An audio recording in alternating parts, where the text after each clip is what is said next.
What's going on? Today, we have a Camaro. We are doing all the sides and the rear in 35. Camaros are really straightforward, except for one weird quirk. The back window has no space.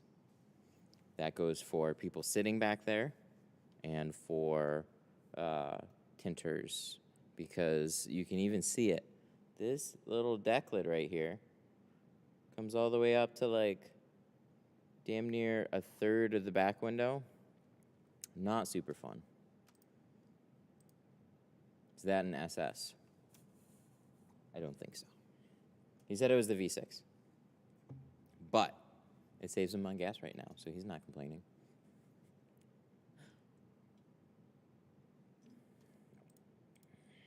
So what is up? I'm waiting for my headphones to charge a little bit because I went to hook them up and I just realized that they are not quite there. Hello, Tint Studio. How can I help you? Tint stuff is now live. Streaming makers and crafty. 35% Camaro ceramic window tint. Okay. Just removed or removed and reapplied?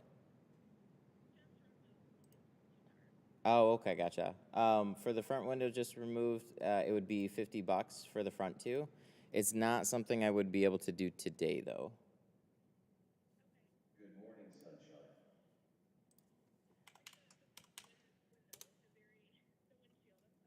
Oh, the full front windshield? I got to take my time. Oh, I gotcha. It would be about it would be $100 for the removal of the windshield. Yeah, that's a much bigger piece of glass. Is that something you want to schedule? Yes, please. Okay.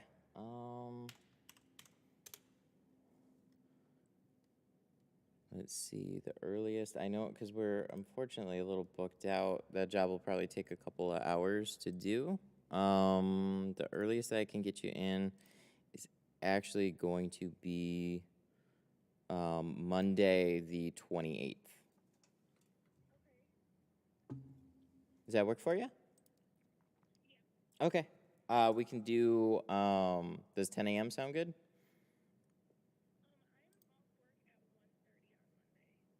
I'm off work at 1:30 on Monday. Is any time after 1:30. that possible? Yeah, I could get you in. For that, I could get you in at 2 o'clock. Okay, 2 o'clock works. Okay, perfect. I will mark you in then for Monday the 28th at 2 o'clock. We do collect a deposit just to confirm the appointment, but that goes right towards the balance of the job.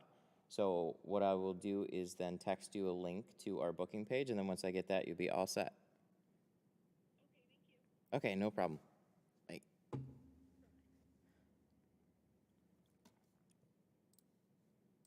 Good morning. That was unexpected.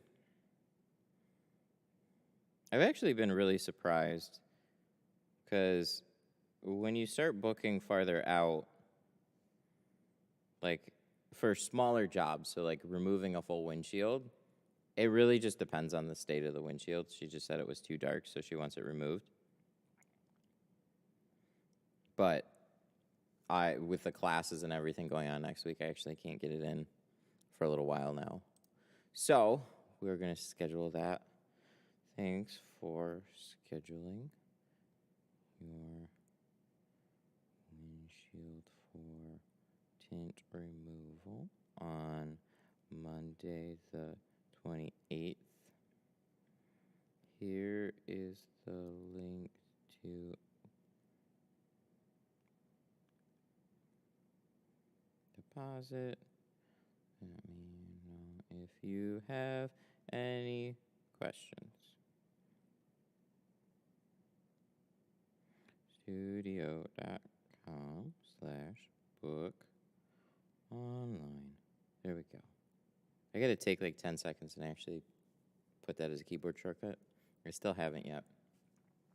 What's up? I just watched your video on how to shrink a back window. Nice. Good. Now you are empowered with knowing how to shrink a back window. I charge $30 to remove 2 front doors. I'm like 25 per door on average for that, because when it starts I just don't want to do removals, and they start adding up. So Yeah, it sounds like on a full windshield, you never exactly know what you're going to get into. Usually, you know, if somebody's just saying, yeah, it's just too dark or whatever, as long as the film peels, some adhesive removers, then it's just a matter of cleaning all the guck and stuff up. But yeah, like Windows film removals can be one of the most tedious, time-consuming things. So that's why, like, $25 each for the front doors, set up an appointment. I'm not the best place to do it. Haven't been able to join your live chats lately. Good to see you. Oh, I appreciate that. We have a Camaro. That's what's up. Do you charge $100 for the rear window only too? Yeah, typically. If it's older and bubbled, then it'll be more expensive.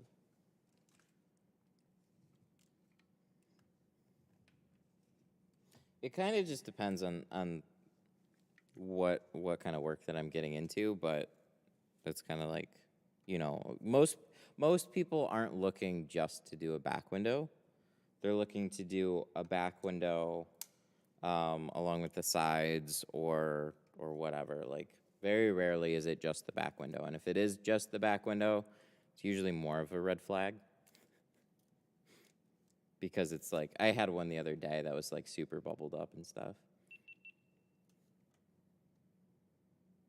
That's what sets people over finally getting it removed. I bought a new Model 3, so I have to go back and watch your videos so I can tint it myself.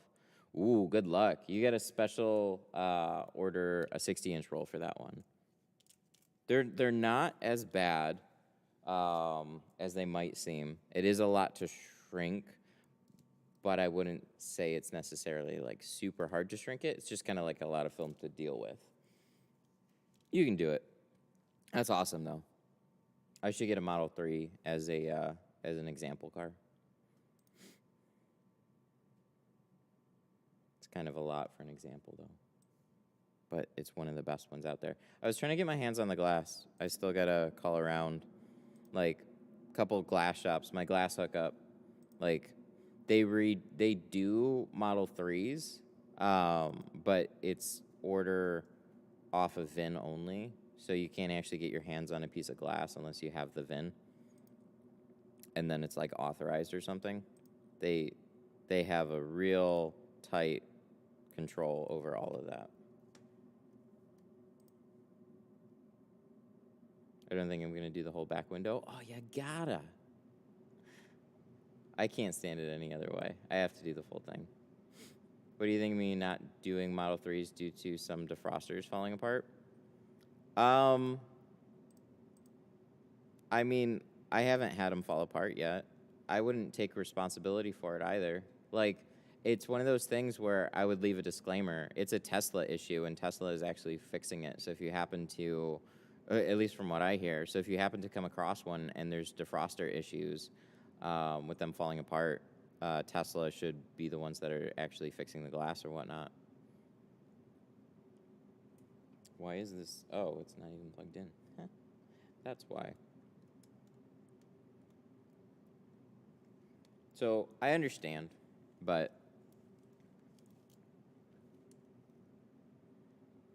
it's one of those, it's a good moneymaker, and there's so many of them on the road that I think it's worth taking. I think it's worth taking on. That's true. I'm just scared. I mean, I was nervous of them in the very beginning until I saw lots of people posting different ways to do them, because it was like such a gigantic back window, and I'm like, how the fuck are we supposed to tint that? Well, somebody took a 60-inch roll, did it sideways, and was like, look, it's no big deal. And it's like, oh, okay, I guess it's no big deal. Let's do it. Hang on, let me get a charger here.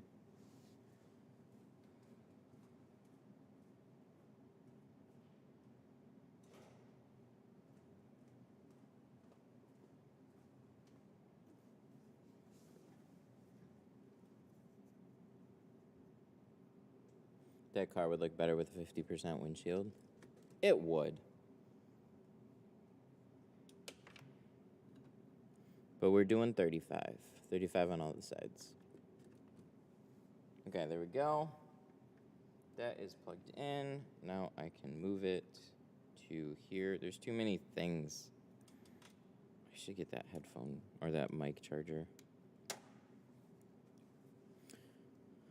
22 RAM, 4-door ceramic all the way around, including the windshield. I'm not sure what to charge. I use only GeoShield currently. Still learning. Any advice? I mean, I can just tell you what I charge. I charge for 4 with the full windshield ceramic. I charge $650. You can try that. I don't know. Might be fine for you. Might be cheap. Depends on where you are and a whole bunch of little things. I mean, for some shops, they hear $650 for all ceramic, and I'm like, I'm still cheaper than them. Someone said I should do Model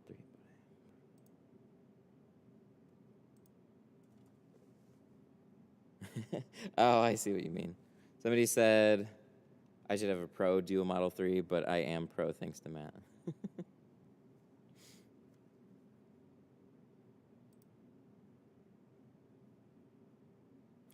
30 on the sides, 50 on the windshield. As you can tell, the sides are darker.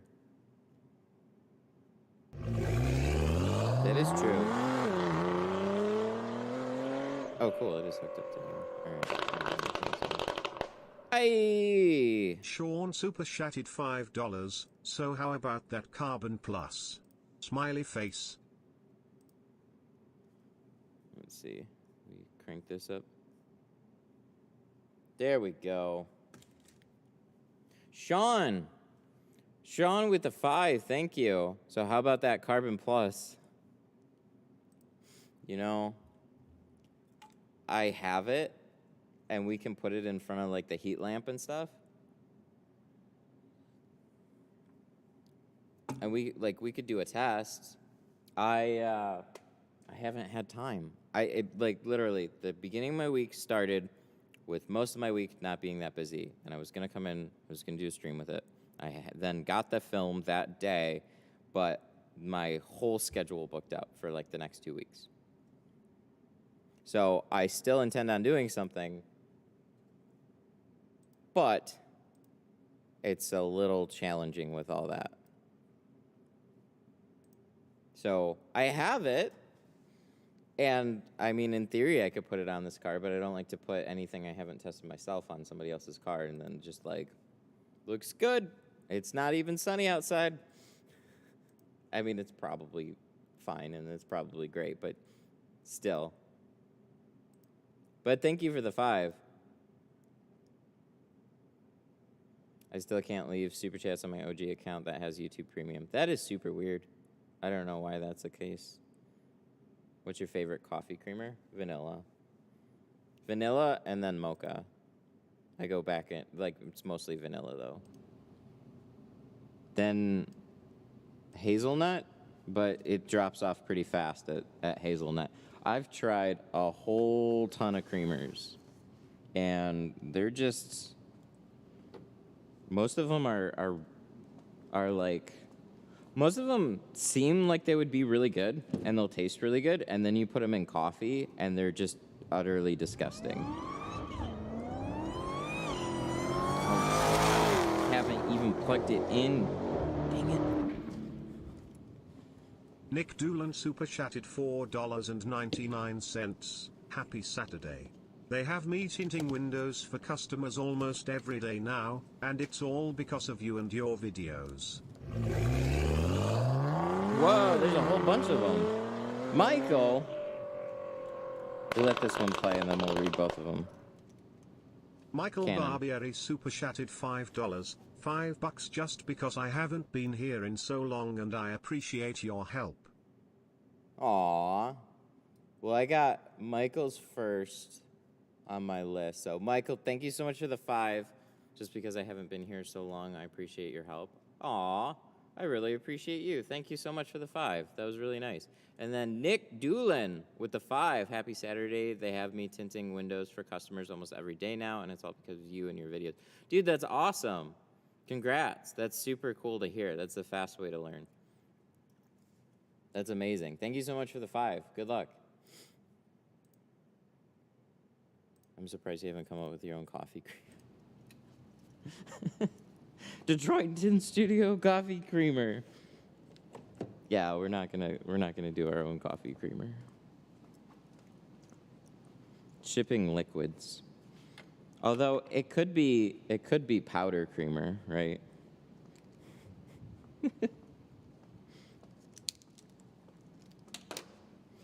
All right. So now let's find. I still don't know where my extra knives are. I had like a box and they're sitting somewhere. Ooh, I finished putting lights up yesterday. So if it looks brighter here, that's because of all these. So I put all these little circle lights up here, one over there, and then a whole bunch up here. So now the space is all nice and clean. We did some cleaning, and got all that stuff. So now it's nice and bright and cheery and inviting. It's not in here, is it? No. Somewhere in this shop, there is a box, and in that box, there are a whole bunch of extra blades and stuff. I gotta find it. It would taste like carbon. Carbon coffee creamer. Sounds good. You can get carbon, ceramic, and it's my baby's burpee.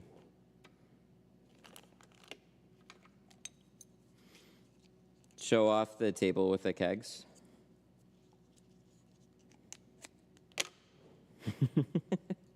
I've showed it a couple times so far. So this is for all the students on Monday.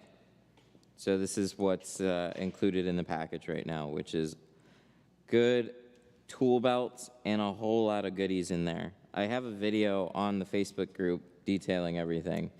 But yeah, this is, it's quite the setup. So it's really cool seeing 6 kegs all side by side with like dash towels, bulldozers, and just everything that you would want as a tinter.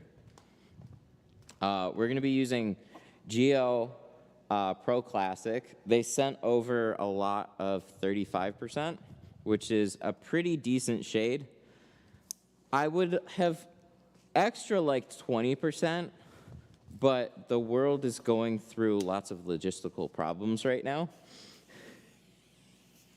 So they're like, we'd love to send 20 right now, but it just 35. We have way more 35. And I'm like, okay, that's fine. You have 6 students? Yeah, it's going to be busy. So originally I had 8 open spots, and then 6 of those booked up, and I'm thinking about it, and I'm like, all right, I can always add more, and I think we could manage with 8, but it's going to be like super busy. So I limited it to 6 for my own sanity, I think. I think it was a good call.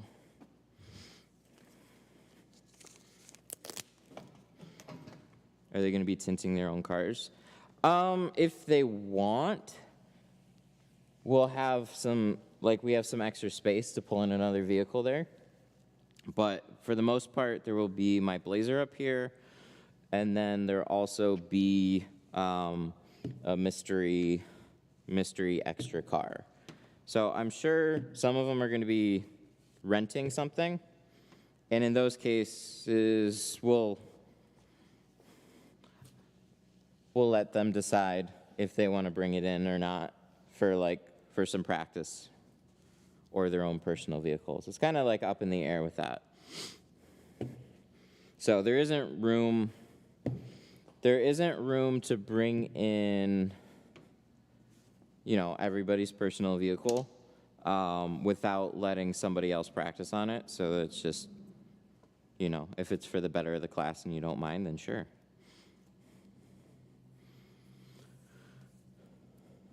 bringing in the Corvette. I would love to have some of those glass pieces here.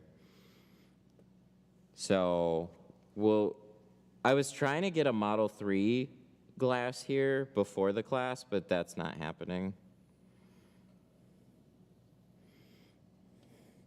One of these days.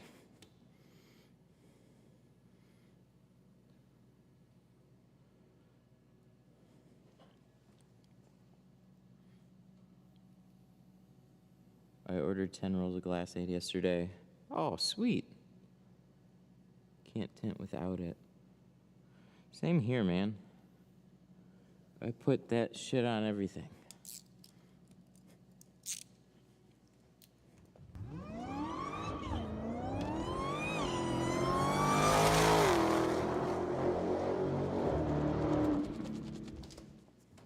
Classic City Tint Interesting. super chatted $4.99. Classic. Hey Matt, how much of a discount do you give to repeat customers with the prices rising? Classic. Thank you so much for the 5. I actually don't do discounts. So that's the, okay. Do I spray this? No, I spray this and suds it up. Oh, no. I spray this.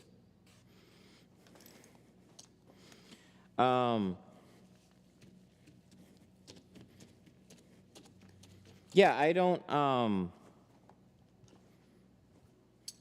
do, sorry, that question had something else in mind. Thank you for the 5, Classic City Tints. I actually don't do discounts.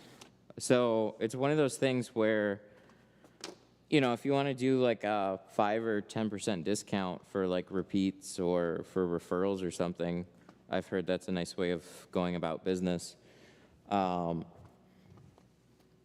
And trying to get some more. But I don't know, the people that come here generally are pretty stoked about everything. And especially like the quality of work that goes out of here. So then they don't refer anybody else anyways. Or they don't refer people to anywhere else anyways. So yeah, I just generally have not done discounts. It's not that I would not like to give them. It's just, it makes business really difficult because then everybody starts getting different pricing and stuff. Oh my God, they're on the wall. I was looking around for a box. All the extra blades and stuff, they're on the wall. That's helpful.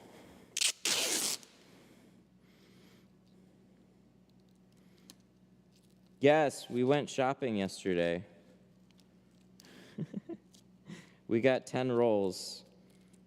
We actually spent a lot of money yesterday. I got some extra spray bottles. I got a lot of glass cleaner. I got a bunch of house wrap tape. This is like $10 a roll. There's $100 in tape right there. Glass cleaner, cleaners. It was mostly like cleaning stuff. Oh yeah, and all the extension cords and stuff to help set all these lights up yesterday. I swear there was some other stuff that was like, oh yeah, carpet shield. I have some more carpet shield rolls I gotta throw up. I offer discounts and customers want to pay full price. That's awesome. That's what you want to hear. I mean, one of the things, like, I had quite a few people saying at $240, they're just like, wow, this is a really good deal. I paid like $800 and this other guy, and it turned out like shit. And I'm like, wait, what? What the fuck am I doing? Oh yeah, carpet shield. I actually have to put up another roll of that. But yeah, all these little extra things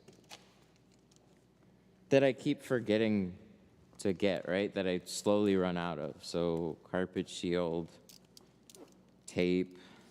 I just got to make a quick run to the hardware store. And then I leave here and I'm like, it just completely skips my mind. I forget what I'm supposed to get. I bought the last 4 rolls.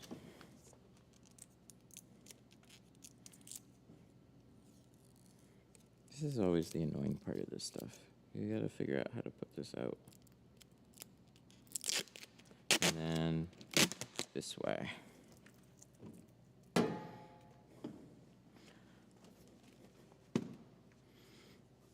But yeah, I always like, I can Amazon it, but because it's local, then I always put off ordering it. And then I'm like, damn, I should have just ordered it. Because then it would be at my door rather than having to run to the store. And then this goes up here. Wow. These hooks, I think they're on their way out.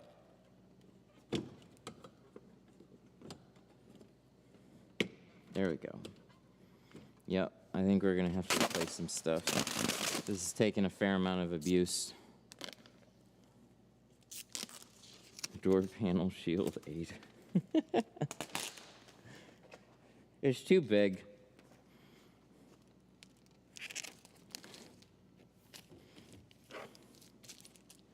I thought about it. I was like, it could be a glass 8 thing. But when you get into like big item inventory and stuff, that's where I give full props to film companies and tool suppliers and stuff. It's not something I want to take on. The whole point of the store was really to help support what I do here. So I'm not looking to be a full-blown tool distributor. There's a whole lot of extra work that goes into that. And so that's why I haven't wanted to do it.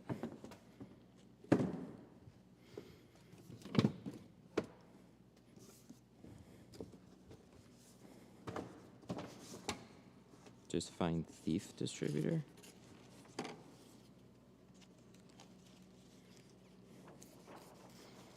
See, the tape though, yeah, tuck tape is like 15. House wrap tape though, that's the most economical that you're gonna find though. That's about like 10 or 11 bucks a roll, I think. I mean, painter's tape is right up there with it. Painter's tape is super expensive too.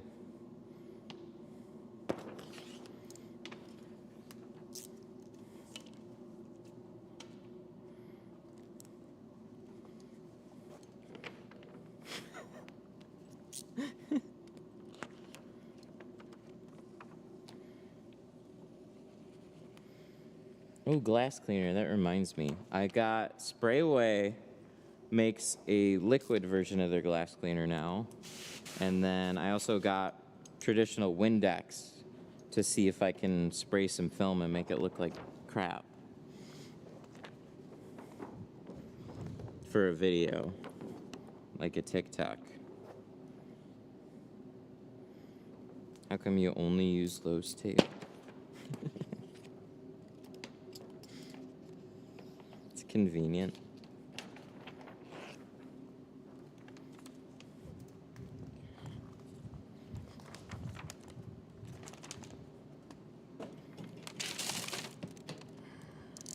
All right.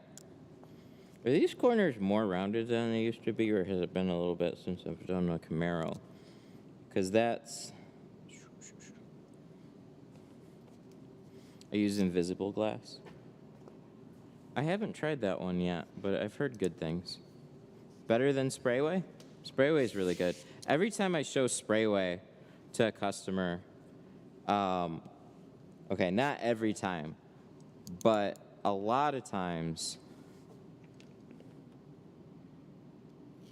their response is always, oh, I use that stuff. I really like it. And it's like, oh, good. Well, you got a good glass cleaner there.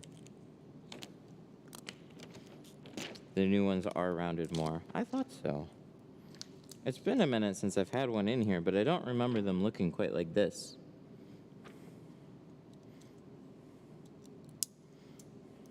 Maybe somebody jabbed themselves. Maybe like a executive was driving a Camaro and then he jabbed himself and he's like, "Gah, fix that."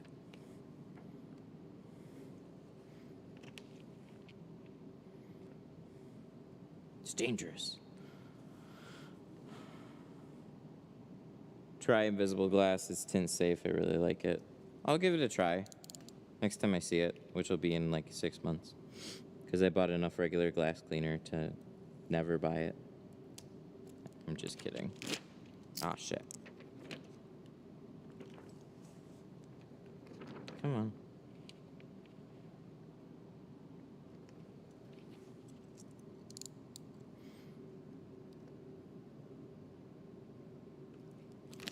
Yeah, these whole seals look different. This stop's a little shorter. They redesigned this. Not by a lot, but...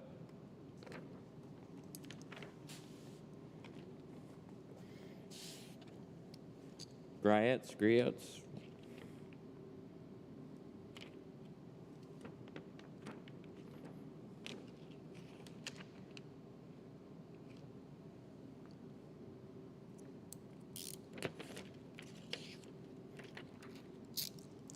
Dun, dun, dun, dun, dun. This is sticking like mad. Just getting in the right place. There we go. That should be good.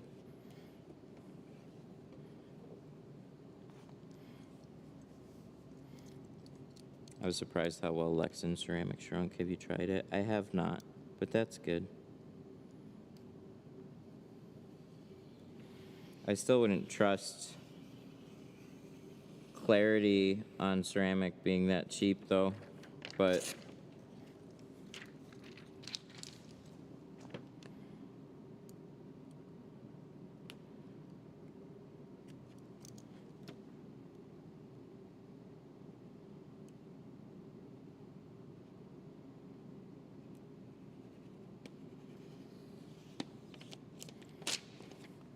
I leave the tops long and then I file them. Nice, very nice. That's a clean way to do them, for sure.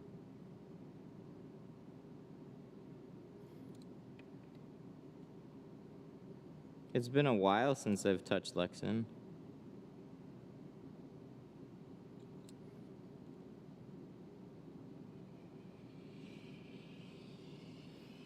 People are waiting for me to give some sort of stamp of approval. And I can't. I mean, if you like it and it's working for your business, then do it. There's always reasons that a film is a little bit cheaper than another one. There's always reasons for that. You might not necessarily see them early on.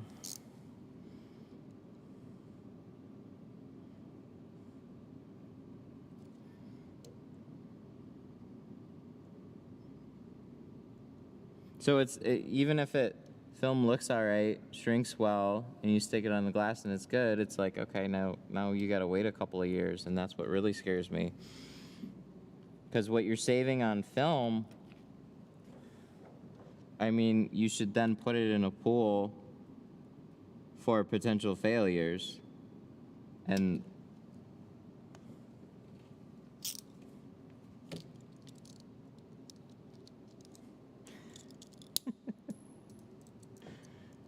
cross your fingers that it'll work out in the long run. And if it does, then congrats. I don't want to take that risk. I don't, I charge a fair price for what I do, so I also provide something that I feel like I can stand behind. I'm not trying to nickel and dime my film costs.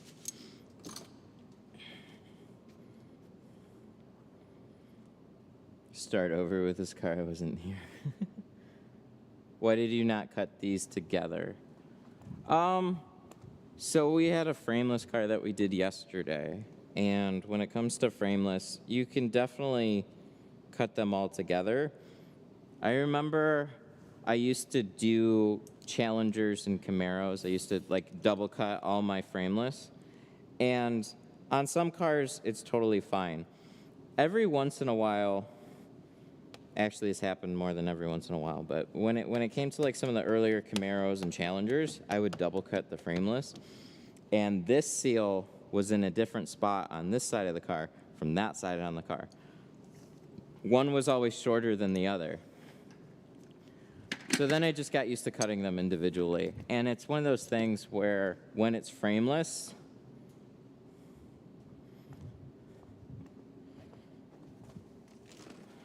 I gotta plug this back in. I stole my own extension cord.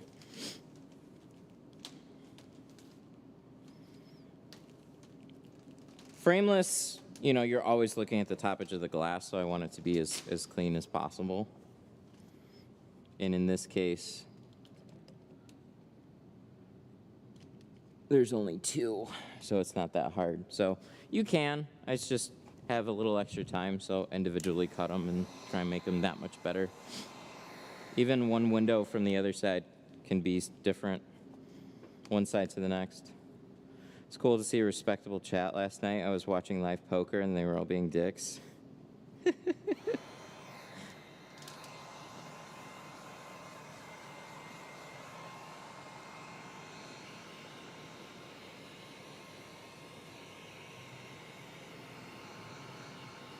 Yeah, whatever culture you kind of develop in your own chat early on, it shows long term.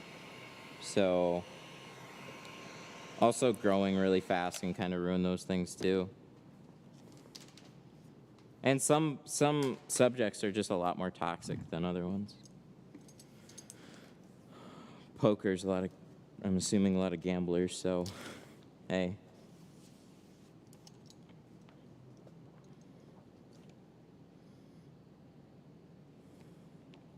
You never see, let's see, you never see a Lexan film failure, but you see, within 2 years, or say, it's crazy that you've seen Flex film adhesive failure within 2 years, but not Lexan adhesive failure. Yeah, that's probably true. I don't know if I've had people posting in the group with a bunch of adhesive failures. The longer I see that goes on, I mean, the safer that it's going to be. But again, it's like just not something that I want to take on, so.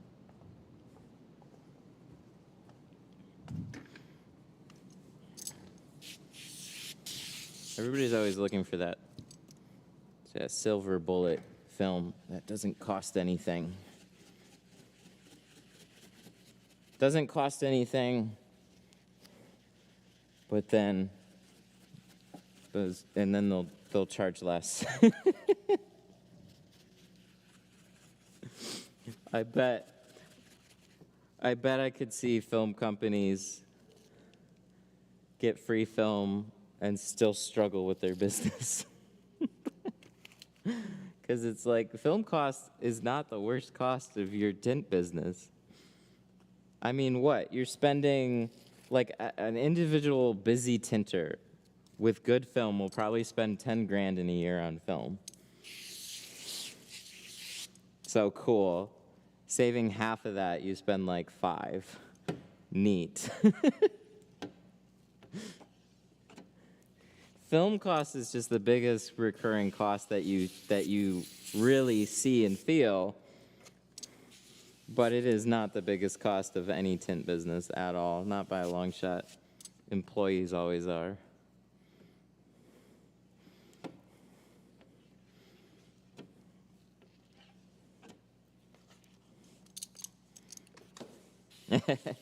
The worst cost is my tool addiction.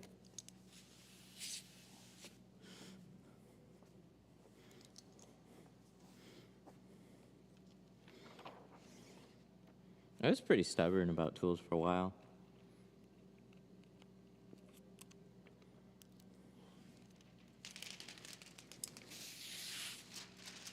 But now I try a lot more stuff, mostly because people ask about certain things.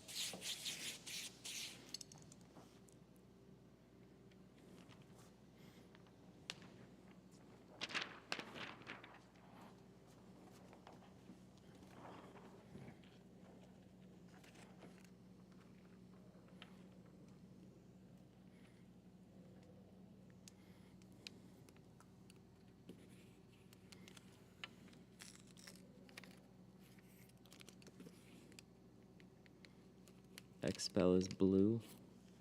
You know, that's a film that I want to see. I've heard for so long, and I still recommend them because I know where it comes from, but I still have yet to actually use it in person, so I'd like to do that someday.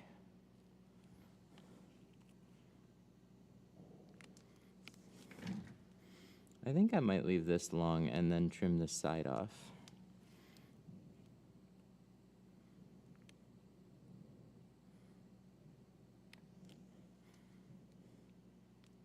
It's a great film. It's definitely blue. Woo! I don't want to hear it's blue. That wouldn't be fun. Blue's like one of them, like on it. So if it's just a car, blue's not bad. But when it comes to like matching factory and stuff like that, like getting close, you're not going to do it with a blue film.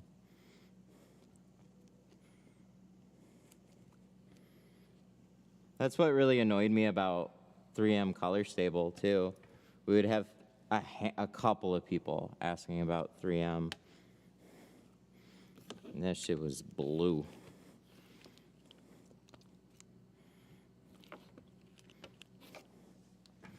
Yeah, the 35 ceramic is definitely a little warm. For sure. I've driven around with it for a long time, though. It makes your daytimes, your cloudy daytimes feel warmer.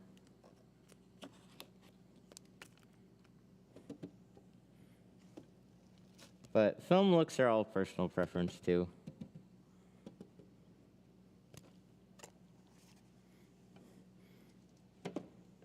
Ceramic Pros films are super blue, like ocean blue. Really? What is up with people in super blue films right now? Are there any Expel dealers that I can get some film from?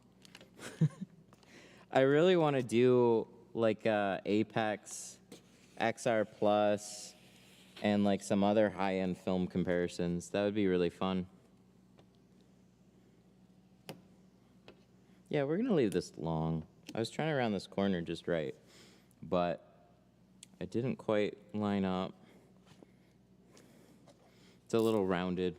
This top edge is actually really round, so.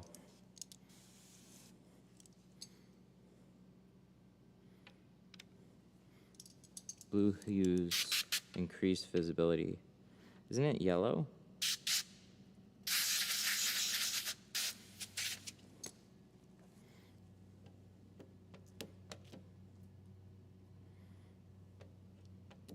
Like, I like the cool blue look, but if it's too strong, it's just, yeah, it's no thank you. Why do we all have to worry about, like, hues, though? Can't we just get, like, a nice... Oh, my God, it slipped. Fuck me. That's why I just gotta just let it dry and then do it. I suck at shaving... I suck at shaving window tint. I really do. I gotta let it dry, and I just don't. It's too slippery right now, so.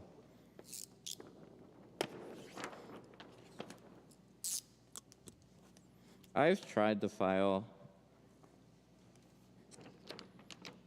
I must have the wrong file. Like a bastard cut file? I must have a wrong bastard cut file because that shit just ruined the window instead of making the tint look nice.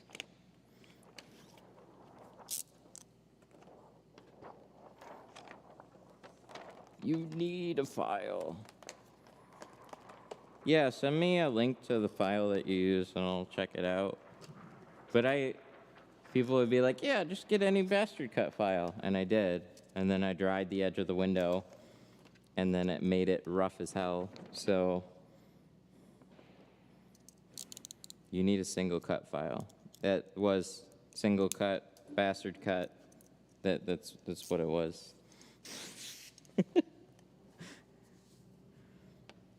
I must have got the wrong one.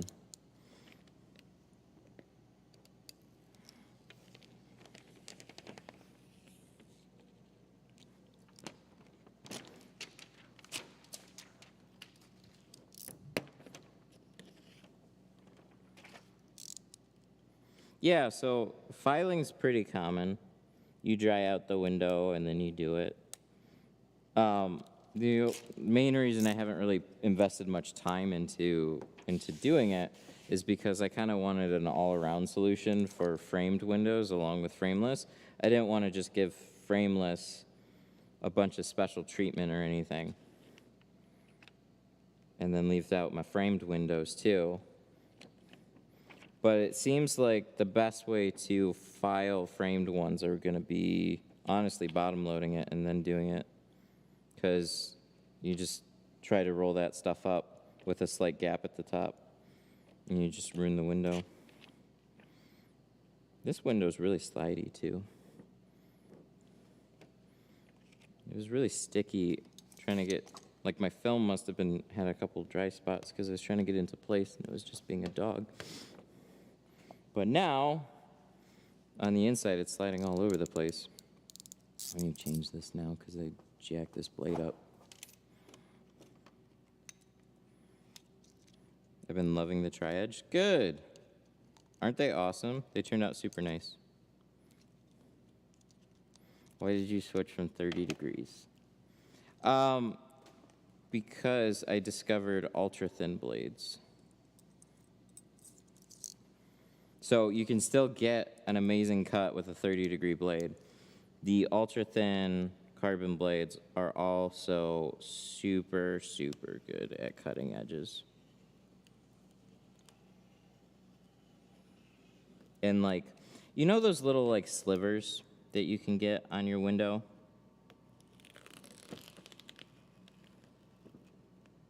I sent it on the mods group chat. Thank you. You know those little slivers, like when you're trimming your corners or something and you're just trying to get it to match up right? And then you can sit there with like a stainless steel knife and try it 100 times.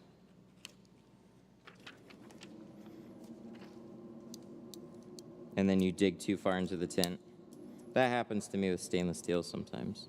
With these ones, you can just trim a little hair off of it. It's really nice.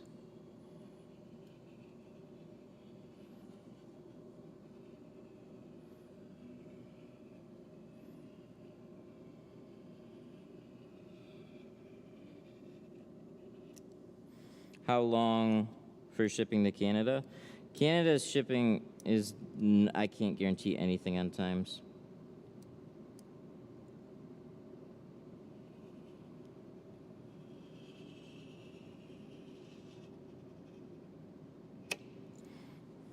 There. And then we'll just leave that alone and then do that on the inside. How about that?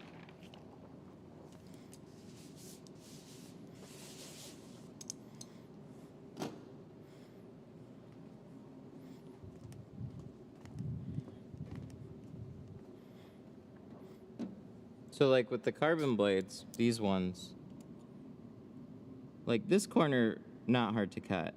But let's say I'm a little bit high on my cut and I want to trim like a sliver off, right? That's where like these ultra thin ones and the 30-degree ones really stand out at getting that little edge cut. So, I don't know. I'm a big fan of them. I just bought them like a couple months ago and been trying them out. They're really, really good. So, it's worth it just to try some other stuff, and then you might end up using it long term. So, but I can't really give a full opinion on it unless I've been using it for a little while.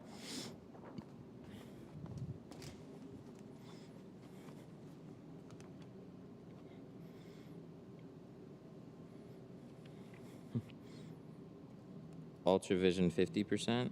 Is that the purple color? Looked like the adhesive turned dirty. It looked dirty and smeary. It unfortunately was just a guy ordered 3 or 4 pieces, probably had $1,000 invested in getting his windshield tinted. And then the company finally was like, oh yeah, we've had problems with that film. Oh, but you're still selling it. Like it's completely fine.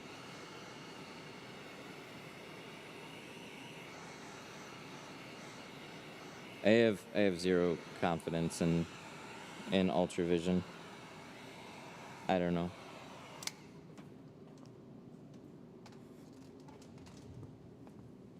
Where's my... There it is. I knew it was somewhere. Are you using the cone tip? No. You're using the fan tip.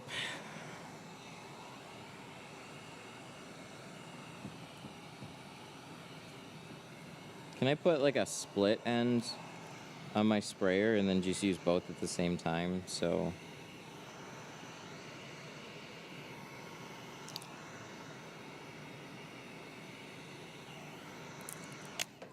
that way I can just... I'm always using two things. Like, can I use the orange side and the blue side of the hybrid at the same time? That would be nice.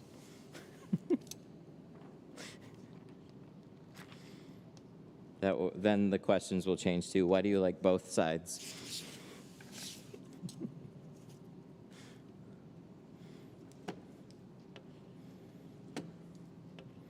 What film has the best heat resistance? Anything with a really high IR rating, which is a lot of films now. Just look for IRs that are 95 to 100. Can't really block more than that until somebody comes out with 100.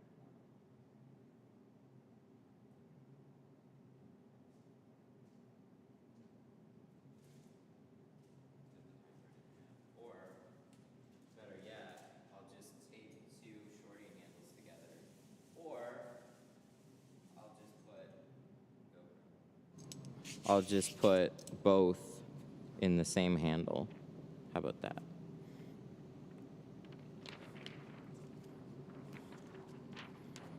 Rude.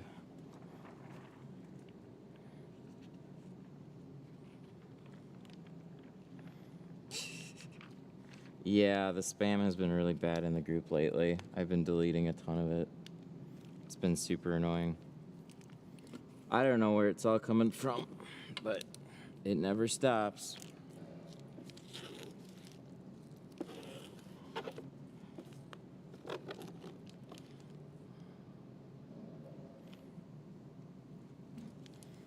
And then that post this morning was kind of funny.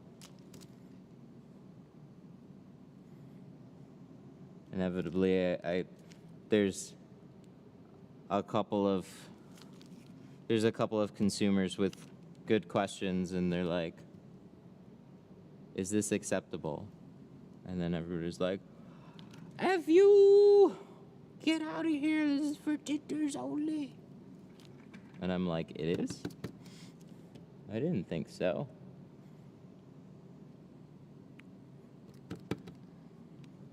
I thought it was for people with tint questions and discussions.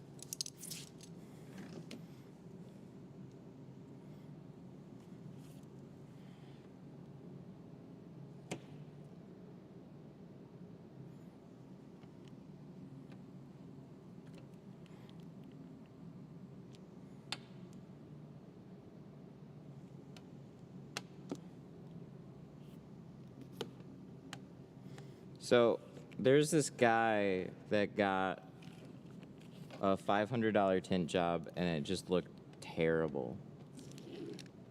And then he asked the group, he's like, "Hey, should I give them a chance to redo it, or would you ask for your money back?" I'm leaning towards asking for my money back, because this, to me, seems really, really bad.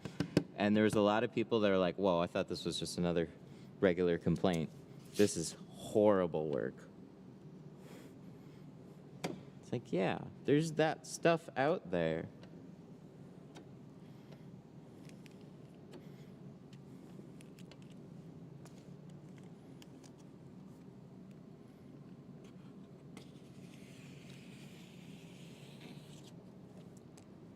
What film is that? This is GeoShield Pro Nano. All right, we're gonna let this side dry this time. Sometimes glass is really slidey, and sometimes it's really, really tacky. And I use quite a bit of soap. And in this case, I'm gonna say it is very, very slidey. So that edge just doesn't quite grip as well as what I would have liked to see. And then, oh wait, no, we're not over the edge. Oh, okay, then we can just do this.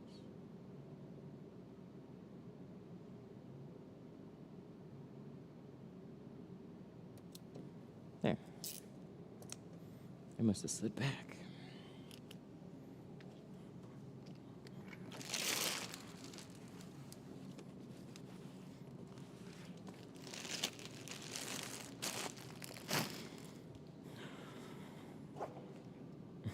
Get a torch. I have the torch. I use that too. I think it's a good way to dry out the windows. Very, very quick. It's nice. Things cooled off a little bit today. It's not crazy hot outside. Actually, it was never crazy hot. We hit 70 degrees and we're like, it's summer! And now it's like 50 and rainy, and we're all sad again.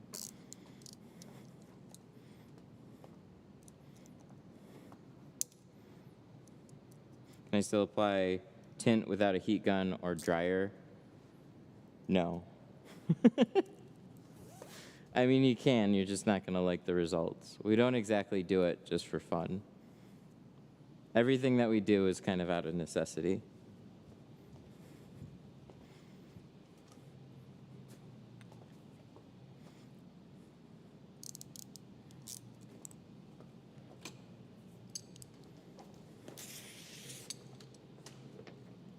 Oh, I hear the neighbors again. So I messaged the landlord and he doesn't know who's moving in yet. So I'm guessing nobody has actually leased the building. The people that were there just moved out and he's actually dressing up the space.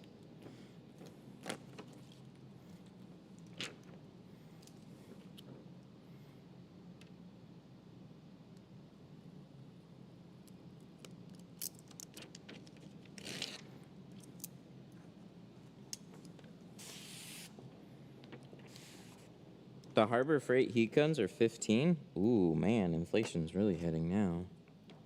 That's expensive for a Harbor Freight heat gun. They used to be like $8 or $9. Those are what? I'm guessing the Warrior ones? No, I'm not looking to expand, but if they dress up that whole area, then I'm like, no, it's better I stay in here probably. The trade-offs would be, I mean, I already have epoxy floors, that's nice, but those would be like brand new epoxy floors. And then if they like, I saw the space, it was actually really nice. It was sectioned off similar to this one, but they actually have a front door. I have back doors. So it's a little confusing for people. The bonus about it is I don't get like walk-in traffic, like ever. Because they don't really want walk-in traffic, but it would make it a little bit easier for people that are looking for it, because then they're like, hey, so I have an appointment. I'm like, I know, and you can't find it. They're like, yeah, we're around the back corner by the dumpsters. And they're like, oh, well, that sounds sketchy. But then they walk in and they're like, oh, well, this is nice. Oh, dang, they're playing music now. That means we're getting demonetized again today. They'll finish it sometime. What film is good to buy? That's a loaded question. Tint Depot. Sun Distributing. Tint Stuff. There you go, I dropped some links. You can find some film at those places.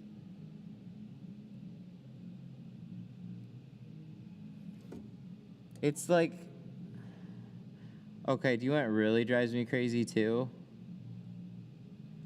So I've got my Blazer parked outside. So it's pretty easy to say, yeah, just drive around, you'll see a new white Blazer.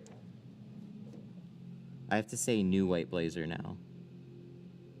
Do you know why? Because there's this dumpy old white trailblazer on the other fucking side of the building. Of course there is. I can't even make that shit up. I'll show you guys. I'm so mad. Because there's this guy in a BMW. He's like, yeah, I think I'm here. I'm parked by the white Blazer, and I open the door, and it's like, I don't see you. And then I run outside, peek around the corner, and then sure enough, he's parked by a dumpy white Blazer. And I'm like, of course, of all the cars and colors, there's a white Blazer outside. It's just not my white Blazer. It's an old one. It is convenient being right next to the dumpsters, though. Like, not right next to them. So they're like, you go out the door, you go across the rest of the parking lot, and then they're both there. So it's really convenient for me to throw stuff out. But yeah, we don't have a back door, or we don't have a front door. This place, it's really low-key. It's all online advertising. And actually really just live streams. But like, there's a coolness, there at least can be like a coolness to that, right? Because it's like anti-advertising. It's like, we're not trying to be found because we already are happy with the clients that we have, type of deal. And when you know about this place already, it's like, oh, and then you see it. Like when you walk in the front door, you're no longer scared. Up to that point, if you just called and scheduled, and then you roll up here and you're like, is this is the door? There's a little bit of that still. Oh, now they're pounding on my wall. They're gonna break through.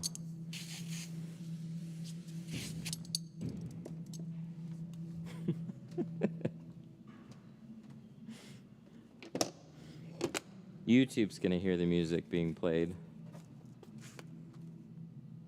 You can always wrap the Blazer green, then everybody would find you. That's true.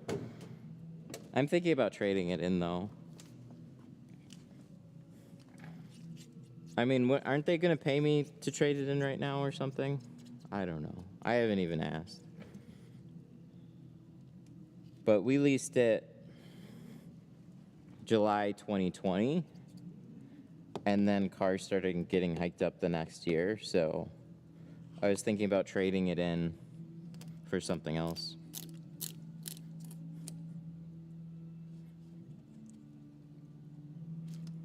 They're playing Born to Be Wild right now.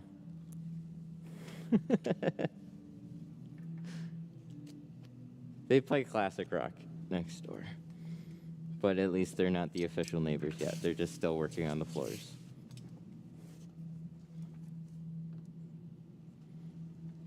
I have a sign on the door. It's just really small.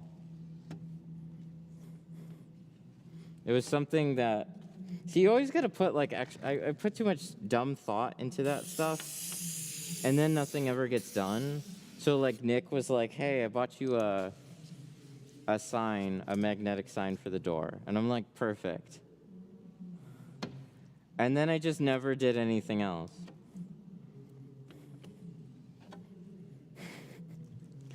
So I should do something on like the window and maybe like a full door print. But then I forget to get tape for like a week. So hey, here we are. It's a problem with being in charge of too many things and not having extra people.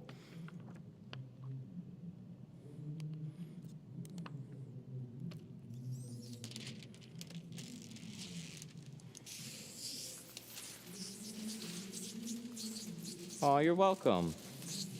Picked up some carpet shields and some tape. I wonder if we were in the same Lowe's yesterday, because I did the exact same thing.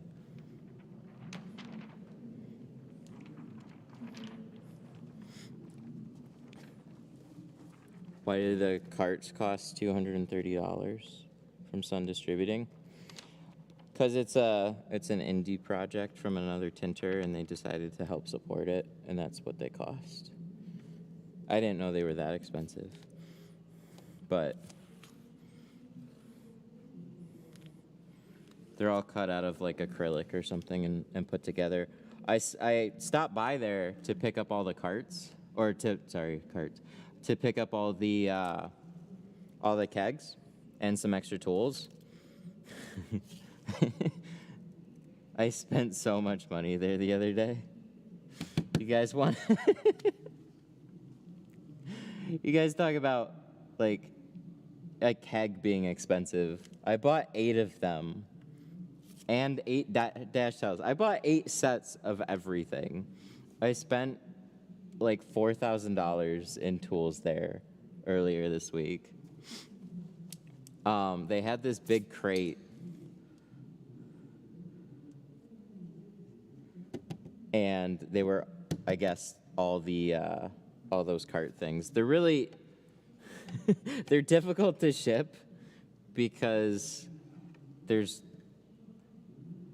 a lot of big pieces. So I don't know. That's why they're expensive. There's definitely more to it, but I didn't pick one up, so I don't know. I don't need to wiggle my cart around. But some people like them for sure. Yeah, it's a lot on tools for sure.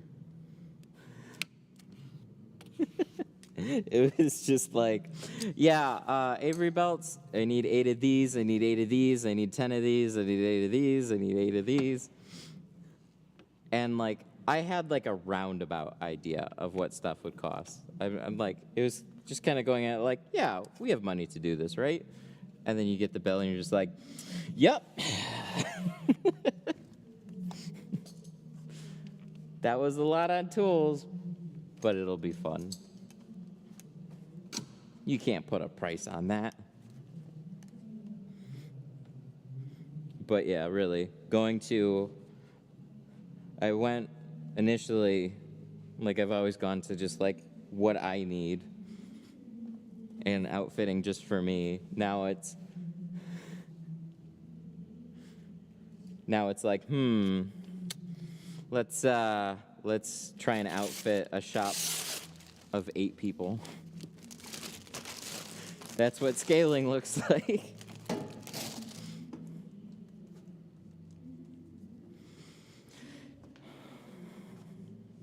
All right.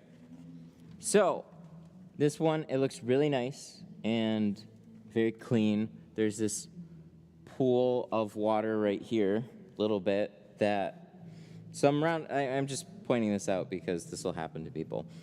I didn't see any bubbles before it went out. It looked great, and then there were bubbles later. Well, look for bigger pools of water that on parts of the glass that are a little bit more rounded. You may have not put as much pressure, and then you put more pressure on it, and you get that last little bit of water and air pockets out. Because that air can be real subtle and kind of like hide itself in the water. It's still bright white, but it kind of like masks itself in the water a little bit. The water will dry out. The air pocket in there will not, though. So always make sure you just give it a good once-over look at it. You'll save yourself, especially on frame doors and like the top and bottom corners and stuff. You'll miss the corners a lot of the time. Cool. Doors are set. Now, back glass. Impulse shopping by yourself. Can't do that with a wife. Yeah, I mean, the biggest impulse part of that whole thing was like the dash towels. They're like $45 each. And I'm like, well, I got soak ropes. And I didn't even look at the price of some of these things until like I looked afterwards. And I'm like, oh, soak ropes or soak shields are $30. Dash towels are $45. Huh.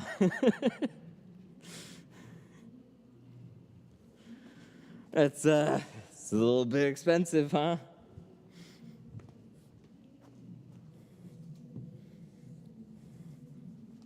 So $20, sure, no big deal. Now multiply that by 8, and you're like, oh shit. Now do that with like everything, right? Hybrid blades, shorty handles, bulldozers, Trying to think of anything in that like $20 to $25 range.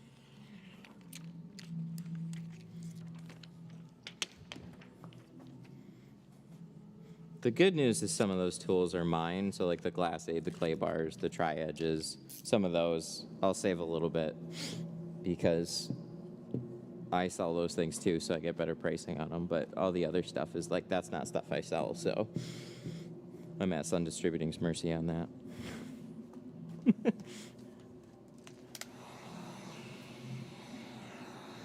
Alrighty, so the Camaro back window. I know I get a lot of questions on how to shrink these things.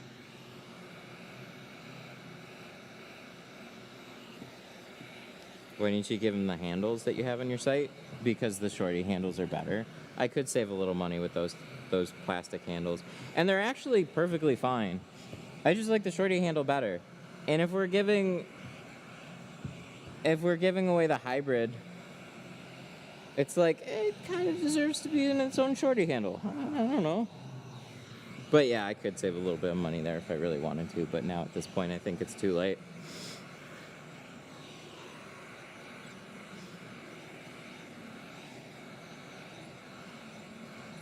And probably too late for future classes. Right? Because somebody will have seen the stream, sign up for the class, they'll be like, oh, I thought I was getting the shorty handle. Tools be mad expensive nowadays. $20 replaces the plastic left and right. Well, manufacturing is expensive too. You either do it overseas, where you can get stuff cheaper, but then you have shipping prices too now, which are astronomical, and it takes way longer too. And stuff made in America, yeah, all that, it's expensive. Expensive for everything to make here too. I mean, tool companies will have anywhere from $20,000 to $40,000 just in the mold for a tool, and then sell it for $5, $10, $20, and then they have material that they have to keep buying and pouring in, and eventually they make their money back on that stuff, but you have to do a ton of volume. It's just, tinting's kind of like, it's kind of in that in-between spot where like it is really, it's a niche hobby, and when somebody brings a new tool to market, it's not necessarily going to sell a bajillion of them right away. So, and sometimes they're not a hit and they don't sell much at all and they lose a bunch of money.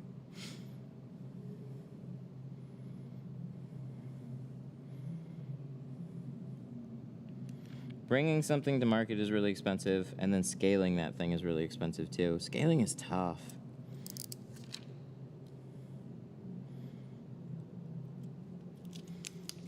Because like you have your regular running costs and expenses, and then, so let's say you buy something for $3 and then you sell it for $5. Well, cool, you made $2 on every one that you sell. So then you have to sell thousands of them. But then when you sell thousands of them, you then have to like basically double your order next time and buy thousands more of that project, or get thousands more made. And then all that money that went into your running costs too while you were selling those things. So it's like you just have to do so much volume. And then that volume gets even more expensive, and then you have taxes on top of it that eat away at your profit margins, and then you have processing fees that eat away at your margins. So many little things in the back end that like just chip away at all your margins. Being a tool company is tough. A lot of logistics involved. And then prices for those tools go up too. Can you link your site? Tint stuff. mytintstuff.com. How do you plan to scale your tint biz? So, I'm not sure exactly where I want to go with it so far. This is kind of has been my dream for a while now, just getting to this point where I have appointments lined up. I have a space that I can live stream in and just like focus on what I want to do. Scaling that is more work, and it's going to create a bunch of headaches if I don't do it the right way. So my first thing is not to get another full-blown tinter, because that's what I do, and that's what I do on stream. It's to take care of all the extra busy work. But then with that, okay, like, this is where I say, like, your film costs aren't expensive, people are expensive. Because even if you're paying somebody, like, $40,000 to $50,000 a year, that's, unfortunately, that's way more expensive than buying any type of machine for your business. So they would essentially be doing busy work and saving me time. So then what do I then do with that extra time? Do I tint more cars? Well, I like the pace that I'm going right now. So, I mean, I suppose. And then I have to then hire somebody else and teach them and then bring in more cars. So, like, I'm kind of at this tipping point here where I'm going to have to get somebody to help with orders, scheduling and stuff like that, which will save me time. But then I need to do something on top of that then makes all that time savings worth it for expanding. And expanding into just being a tint shop with more cars and stuff was never really my goal in the first place. So I guess we gotta figure out what the media side of that really looks like then. But then the person doing all the busy work isn't necessarily helping out with all of that. I mean, they might. Maybe holding a camera. But then, so essentially I'd have to hire like an editor or pay an editor. And then somebody else and then I could have the other person helping out with all the other stuff, then hold a camera, because that's not hard.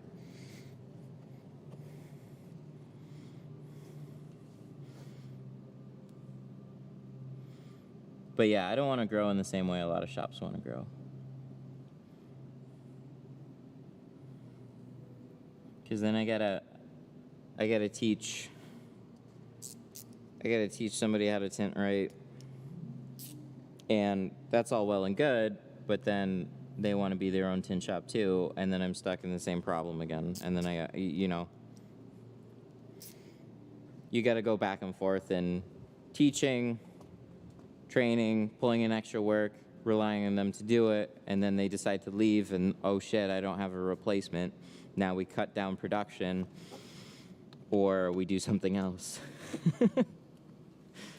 And then it's back to teaching somebody again. So that part of the business is really hard.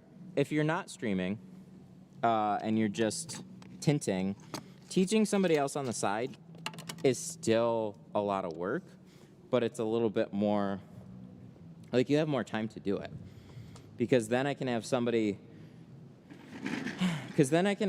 standing over my shoulder all day while I'm tinting, and like working alongside with them.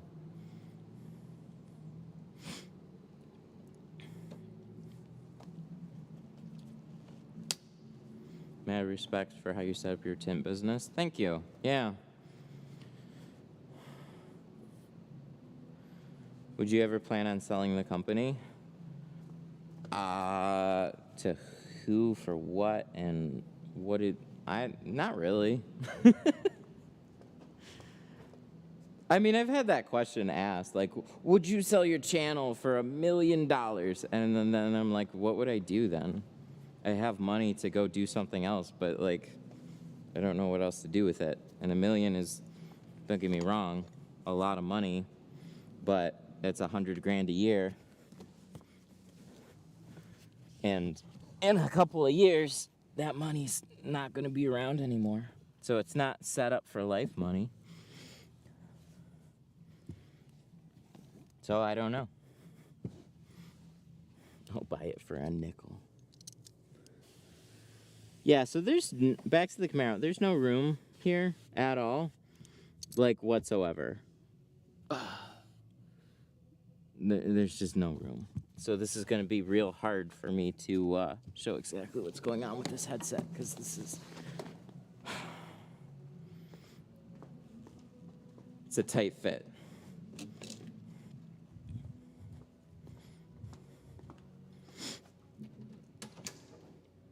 when are you going to be on Patrick's podcast? The day he finally decides to travel up north, which will probably be never.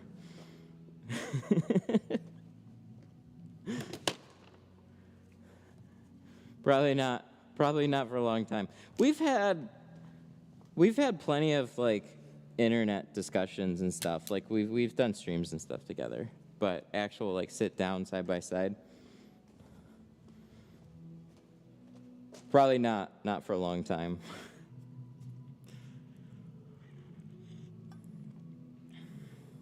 I've heard many people hire many tinters, and later it's cheaper and more profitable with the wife and husband team.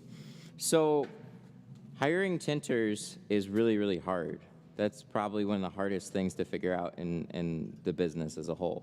You can teach yourself, and you can rely on yourself, and you know how much work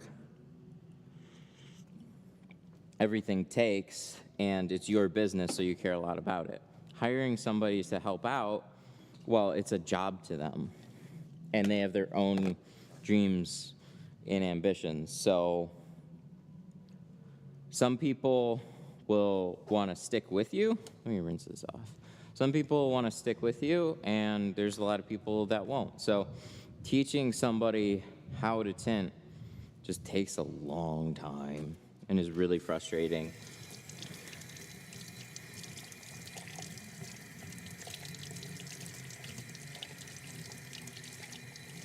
And then, like, this is why you don't really see a lot of big businesses that have lots of tint shops, because scaling tint shops is really difficult. All it takes is that one person to go, yeah, I think I want to open up my own shop and be my own boss.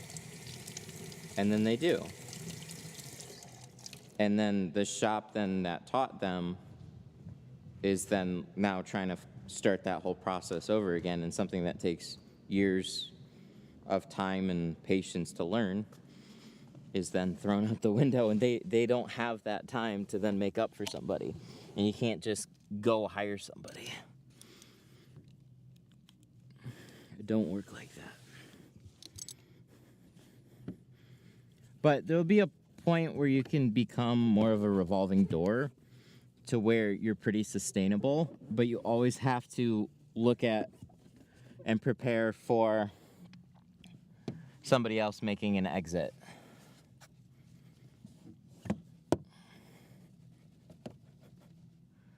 Oh, this one's real clean. That's nice.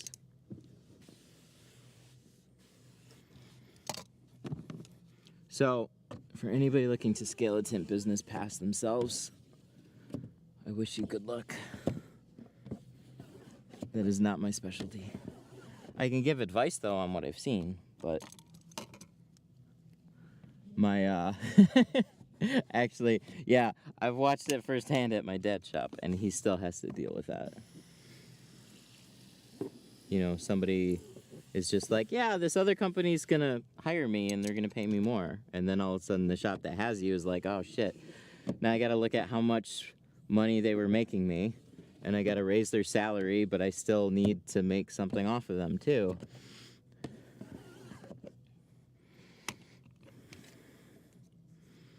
People and a lot of young guys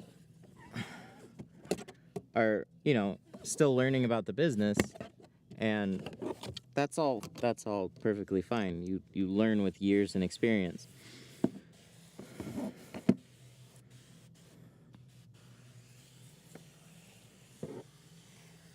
But there are a lot of background costs that you just don't think of. There really are.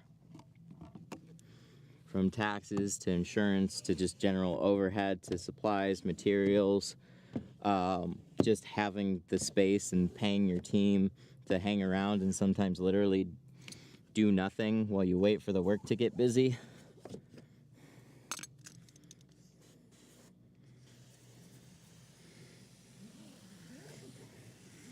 It's not sunshine and rainbows all the time for anybody. But yeah, big catch-22. You want to be your own boss and grow your own business, but then at some point, you're not going to be able to do the work anymore, but you still want to be able to pay your bills. So then you need somebody else to do it, but then that other person has hopes and dreams.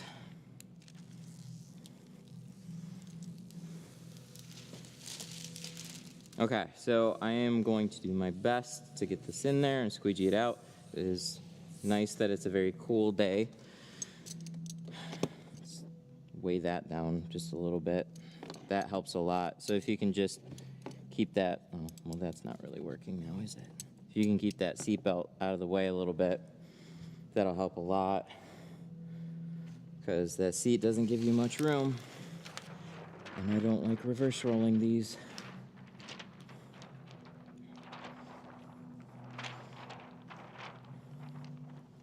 So get those arms real tight together. This is the tint. It's the tint limbo. And all the door panels are lava. Oh, the seats are lava. Matrix this thing.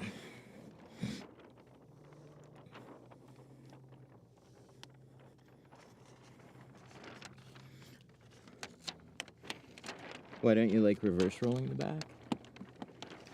Paneling gets in the way. I always got more comfortable with doing it this way, but I can appreciate people that like reverse rolling back windows.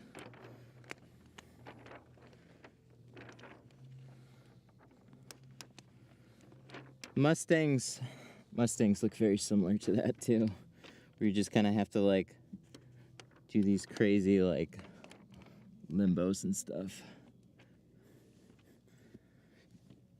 Oh, hang on. My headset is falling off of my face. Teaching courses is a good income.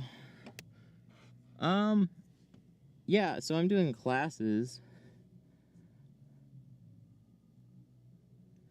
I think there's a lot of people that end up selling courses and stuff. I have a hard time getting the patience together to just do a full course though. But in-person classes, those are a fun thing. All right, now I think we're good. Squeegee this all out. We're not out of the woods yet.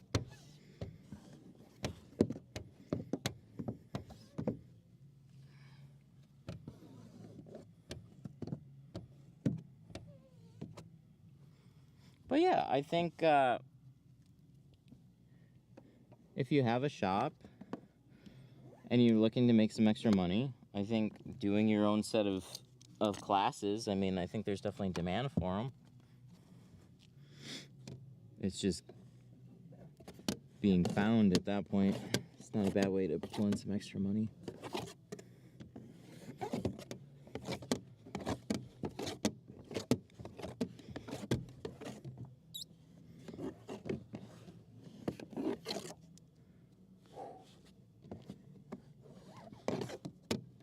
You know, I think, is there I think there's, I'm not gonna say, wow, this is just literally, if you could see this GoPro right now, it's literally just falling off the side of my head.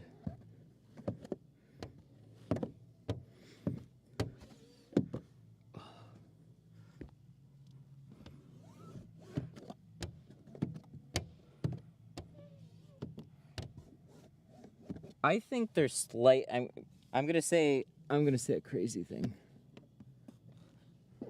I'm gonna say there's actually slightly more room in this one than a lot of them.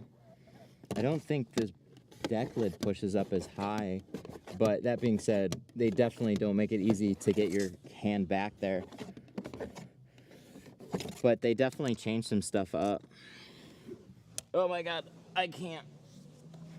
Here, I'll show you. This is me right now. This has been me through the entire back window. Canon. This is what I've been dealing with while I've been squeegeeing that back window out. Good God. Whew. Why would you even design it that way? Like, it's not, you can't clean it if you own it.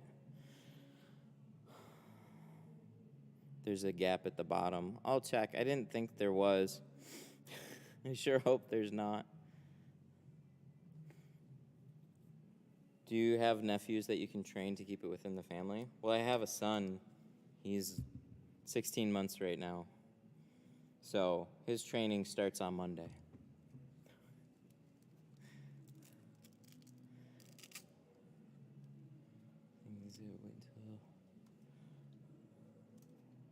Oh, the LT1 model with the rear speakers in the deck. I've done those, but I didn't realize some didn't have speakers and some did, so that's why I have more space there. That's the difference, okay. I thought they might have just redesigned the rear or something. Do you have any advice on how to save money in this tint business from your years of experience? My advice on saving money is always the opposite. Just make more money. You can always make more money. You can only save so much money.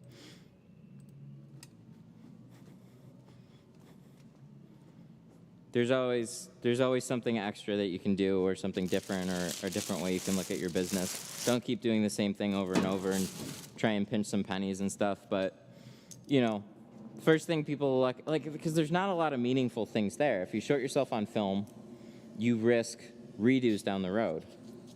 And you don't really save that much money by not spending much money on film anyways. Not in the grand scheme of things. I spend way more a year on rent than I spend in window film. So, I mean, you really don't need that many tools to tint cars, and you really don't need a big space to tint cars. So there's a lot of good enough things that'll get you by.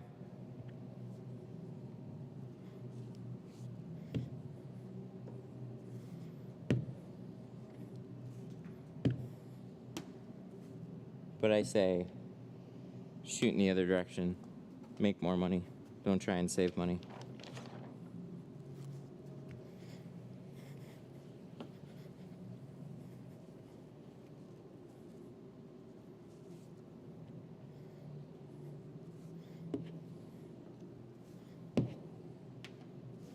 Nice, looking good. So I got a little bit, it's not short, so thankfully all the edges are covered. Little bit needs to be pressed out there. And yeah, we're looking pretty damn good on this, thankfully. These ones are always a big pain in the butt on a hot day too. So the car comes in hot, try and cool it down as best you can before you put the film back here. It's just tough.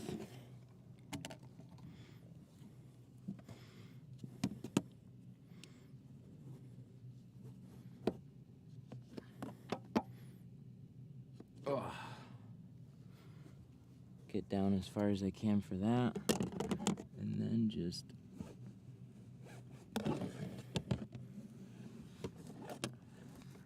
The worst thing that can happen at this point is just getting an air pocket wedged somewhere where you don't want it to be. Like in between a defroster line or something. So just get everything pushed out. Oh my God. Rebirth yourself again. Check it over. That looks much better. All right, cool. So I got one little finger here to press out. Yeah, everything else looks good, I think. Maybe one little air pocket there. Maybe one little one right there. All right, let's dive back in. I did too much climbing up and down the scaffolding yesterday. Push, Camaro.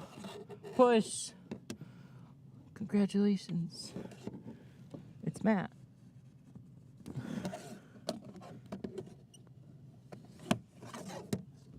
That's good stuff. Oh, there it is. Yeah, I can get that. Part of it's just not being able to see where the thing is that you're trying to push out. Boom. Good. And then we had a little finger here. This does have speakers back here too. I guess maybe they just have differently shaped ones for some higher end models. I don't know. But there was definitely some room in this one versus some of the other ones that still don't have room, but they have even less room. Do you teach classes? We do now. I have one on Monday, but it's full. Next week, or sorry, not next week, next month. Like third week in April. Details are at my Tint Stuff. Tint Stuff. There you go, there's a link. But yeah, we got some pretty ridiculous classes coming up. All these things here. One set for every student. It's gonna be pretty awesome.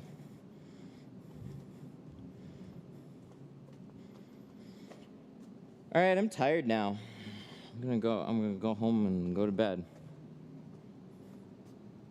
Thank you, I'm from California. Nice, I need to move out there or Florida. Because it seems like that's where everybody travels from. New stools. Yes, new stools. New shops. No. Sorry, no stools. See, I'm giving so many things away that it's like, oh, but you're not giving away the stools now. Ugh, what's the point?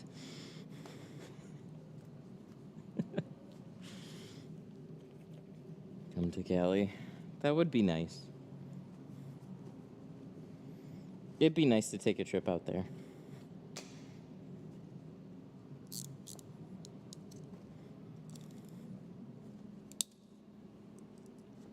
Watch your computers and stuff. I got cameras now.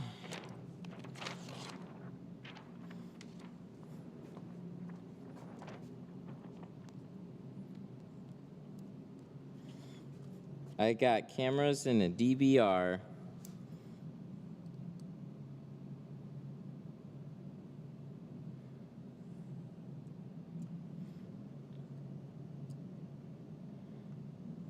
I even have an outside camera. I'm so fancy.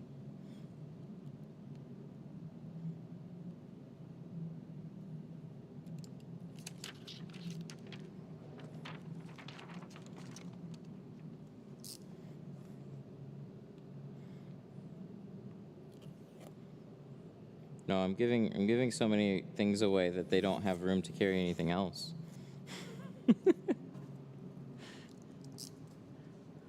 Plenty of business out there. I can't keep up. I'll give you all the profit if you want to come out here for a week. I own a detail and tint shop.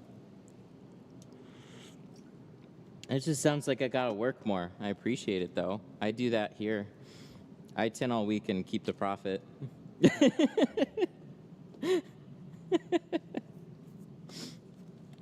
It just sounds like I'm tinting for another shop and I can't stream. That's not a deal for me. I got the shop. Then I lose money because I gotta shut down my own shop. My own shop sitting, not making me money.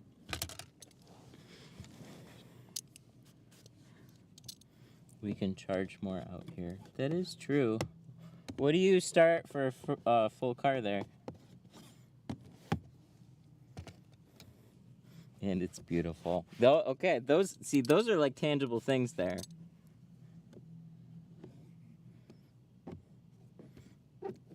Michigan is a beautiful state too, but only for about 3 months out of the year. And the snow. I really appreciate the snow. 300? Oh, that's the same price here. What the heck, dude?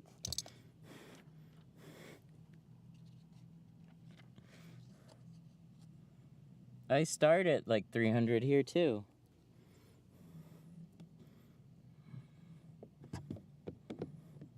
Sounds like you guys are just spending more to stay in nice weather, which is actually kind of amazing too. So that's a big draw. We had a sunny day a couple days ago, and that was nice. Ceramic film double? Yeah, same here.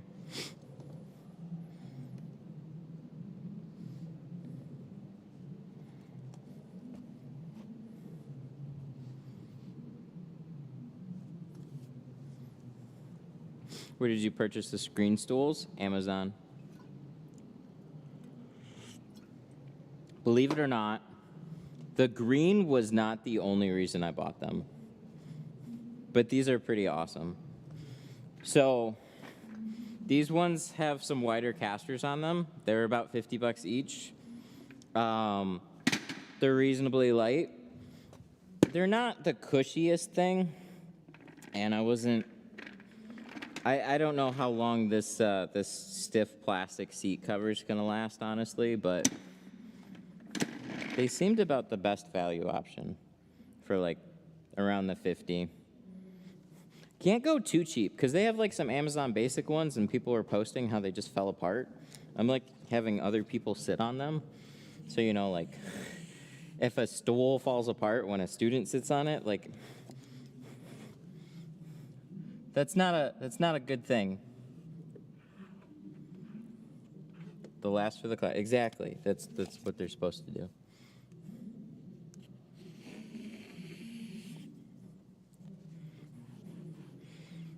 But yeah, I was like, oh, Amazon Basics got one. I don't really care about a brand name on a stool. And then it was like, oh, people posted just like the whole plastic frame just fell apart. And I'm like, yeah, I'm going to pass on that one.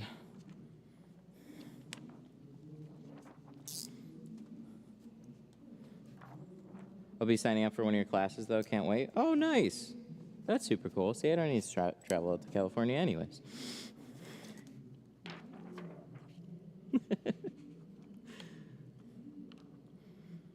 No, we're actually planning on taking a Florida trip at the end of May. So I'm a little late. Unfortunately, I'm a little late to the tinter battles. It's kind of like a last-minute thing that sprung up, though.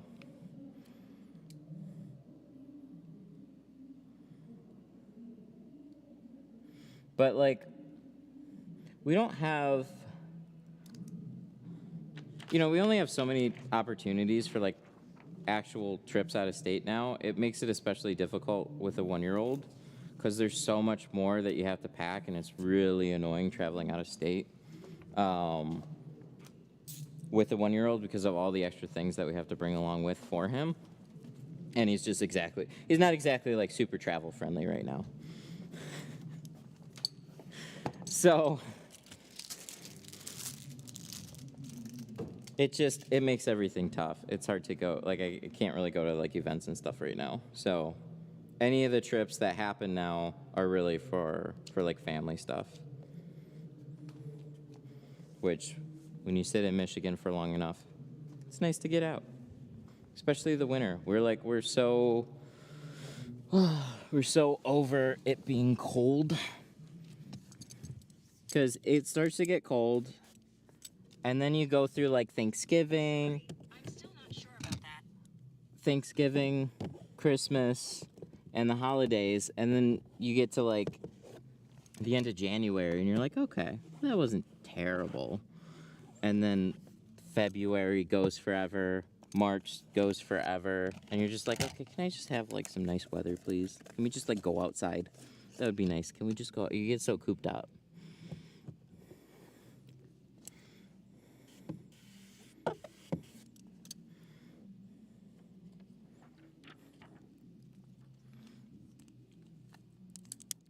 So we're going to do that.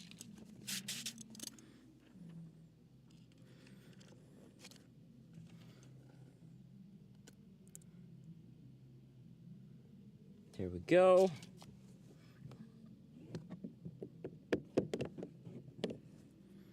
Boom, boom, boom. Last window.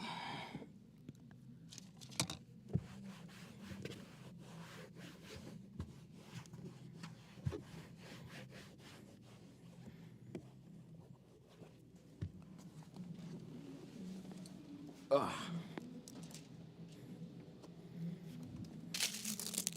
I miss the original body style Camaros. Not for the looks, just because they were easier. That's all. You could actually sit in the back seat. These ones you can't. Do you have tips for dot matrices on cars or film not bubbling up around or look awful, wet sanding or glue? What do you recommend? I recommend just leaving them alone. Because on the thicker dot matrices, you can do stuff to touch up the top, but that's about as far as it goes. You're not going to be able to get anything down here on the dots regarding glue or sanding or anything. So you'd literally have to pull the glass and then do it outside of the car.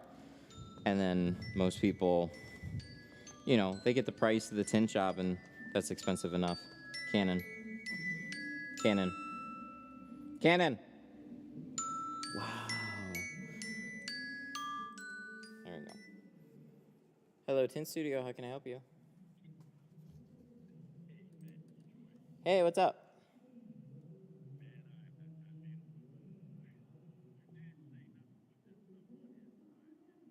Yeah, you'll scratch the hell out of the tint.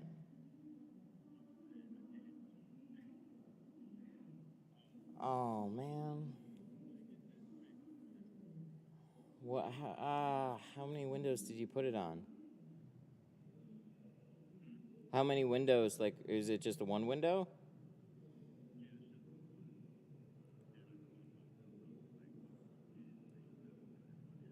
Yeah, it's just for the water spots on the outside. Ugh. It'd be $50 to redo the one window.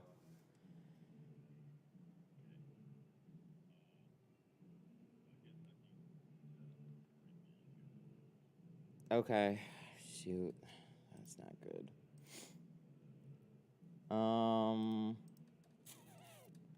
What, Saturdays work best for you?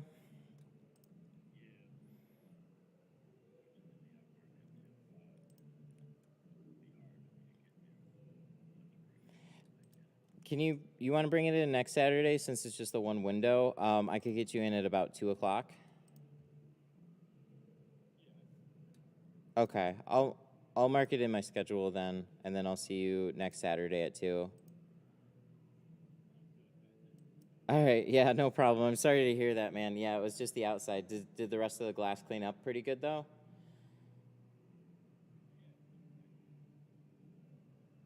Okay.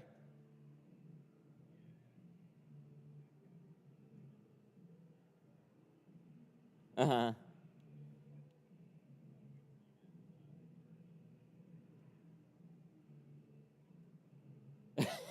Oh, no.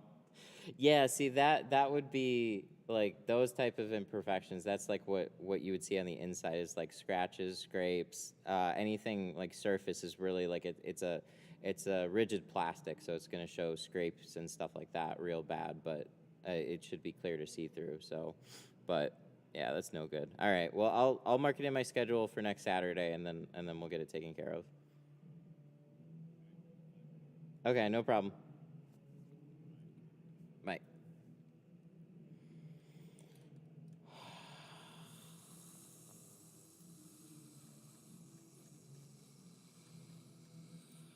No, it's not accidentally rolled the window down. I wish it was that simple. It was, it's a recurring story.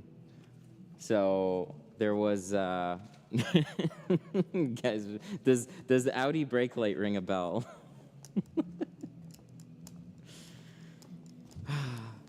And here's a little pro tip before I get into this Scotch-Brite the tint. Yeah, basically.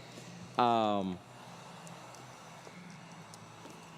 thought handing out squeegees to people would be like a really cool keepsake. Don't do that because somebody will inevitably then take that squeegee and then they'll see bubbles and then they'll try and squeegee them out and destroy the tint.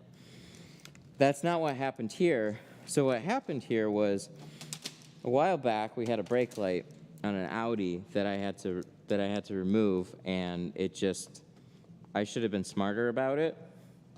And unfortunately, it was cold, and I snapped it. So this went on for a couple of weeks to try and get a new brake light. It's just shipping times and blah, blah, blah, blah. And eventually we got it, replaced it, all good. Well, I've gotten about 3 phone calls about the tint looking on a bright sunny day. There's like dust spots.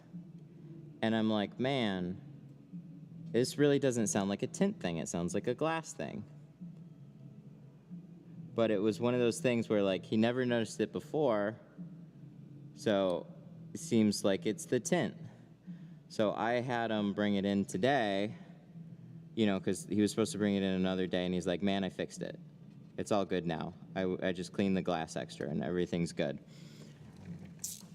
And then he called me a few days later, and he's like, man, never mind. I was just kidding. I thought I fixed it. I didn't fix it. And I'm like, oh, shit. All right. So he scheduled him to come in this morning. Came in this morning. And there's, I took one look at the car, and there's hard water spots all over the windows. And it's like, I can tell you with about 100% certainty here that it's the hard water on the windows. And he's like, I've tried cleaning it a bunch of times. I'm like, yeah, you need like some abrasives and special chemicals to like take it off. So I actually gave him a bottle of Squeaky Monkey and a scrub pad. And I was like, here, just take this and you can clean up your windows and like everything will be good, because it was like, it's on every window, right? And it's just like, we've been through like enough things so far. And it would have taken me like an extra 45 minutes to go over the glass, and it's like, here, no big deal. I've got extra bottles of this, take the thing, and it's meant for the outside of the glass, so just take off the water spots on the outside. Well, he took it to the inside of one of the windows, and luckily he stopped there, because he's just like, hey, I'm not supposed to use this on the inside, and that's where I'm like, oh no.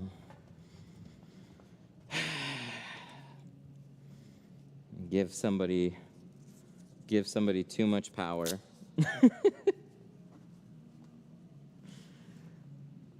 Why? Oh, just cleaning habit. So it's just like I usually just take the towel or whatever and clean the inside, and then I clean the outside. So he just took the stuff, started cleaning the inside of it, and then wiped it off, and then it's just all scratched as fuck. And then I'm like, oh, God. So that's coming back in Saturday, and we're gonna redo one of the windows. But I'm just like, I just can't believe it at this point. It's just so many.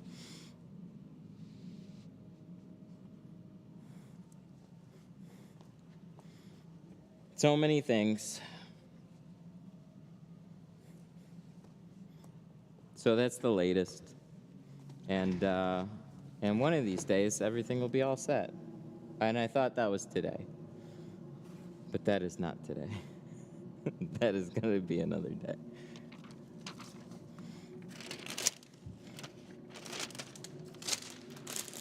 Any tips to heat shrinking back window on a GTI? Go watch the GTI stream that we did. We did a couple really good explanations while we were doing it. It was pretty recent too. Leave some extra film at the bottom for pull shrinking, and a little bit at the top if you can. But yeah, we did a live stream on it. Having extra film is going to make that a lot easier, but it's still going to be a little tight in like the quarters. I don't think that car is necessarily as hard as some people might make it out to be, but it does give people some problems. It's kind of a surprise back window for sure.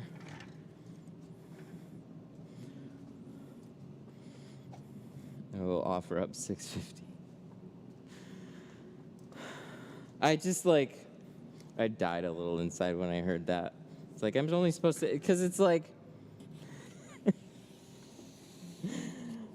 I gave him a full bottle of the Squeaky Monkey thing, because they've just been sitting there for a long time, and it's just like he's had so many like tint questions, and at this point it's just like, you know, the brake light, and I swear there's a problem with the tint, And like in his head, it's just like, so it's just like, here, man, I'm not just trying to like blow you off at this point. Here is a bottle of some stuff that should solve your problems. And I showed him right on his car. Water spot here, water spot gone. Just do this on the rest of your glass on the outside and you'll be all set to go. And he's like, okay, cool. Thank you very much. I really appreciate it. And like, he's been super cool about everything, but it's still like, it's always like something with the glass, something with the tint. And it's just, so it just keeps going. What do you tell customers that have super thick dot matrix and they still want tint, no guarantee? Oh, you can still tint it all. You're just gonna have, see this silvering here? This I can press in a little bit more, but this silvering, the top is thicker, like wider than the rest of it. So this is also gonna silver out. It's just gonna take a little bit more time. If you have a really, really thick dot matrix border, you can do like a blackout vinyl on the inside, like Dotrix, but it's not near as common as it used to be. So there was nothing wrong with the tint? No. No, and that's what I was trying to explain on the phone.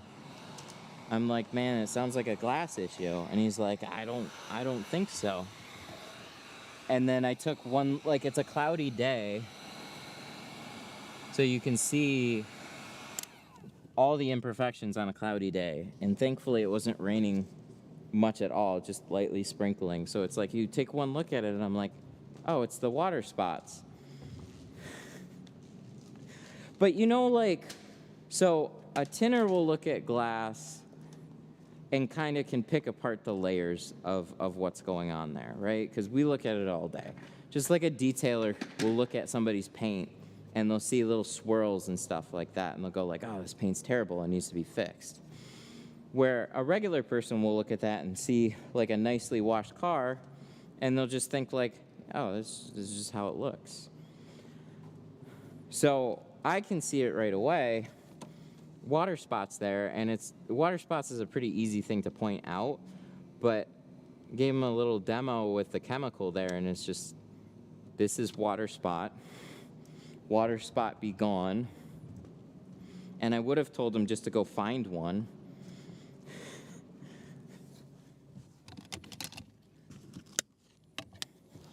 But I had extra bottles of that, and it's been sitting here forever, just taking up space.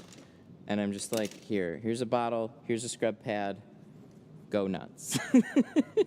and that's what happened. And I'm like, not that nuts. Oh, shit. Just. So I actually thought for a little bit, I was like, I'd really love to hand these out as like Tint Studio keepsakes. But you know what's going to happen? Somebody's going to see a little bubble, and you're going to tell them, don't touch it. It'll all dry out. And then somebody's going to go, oh, yeah, so I took that tool, and I know you said it would dry out, but there was just that one spot. And then I just tried to touch it up, and then I ruined it. And you're like, oh, God.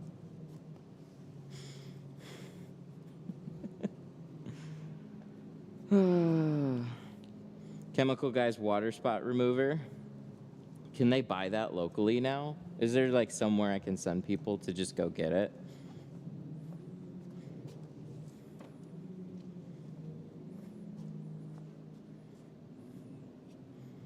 Because that's like a royal pain. I mean, I suppose I could buy extra and have it here and then maybe sell it once in a long while. Walmart has it? Okay. I'm going to keep that in mind then. Thank you. I'm going to tell people go to Walmart. They have a chemical remover. Chemical Guy's water spot remover. That sounds like a good deal. Whew. Auto parts stores too. Okay.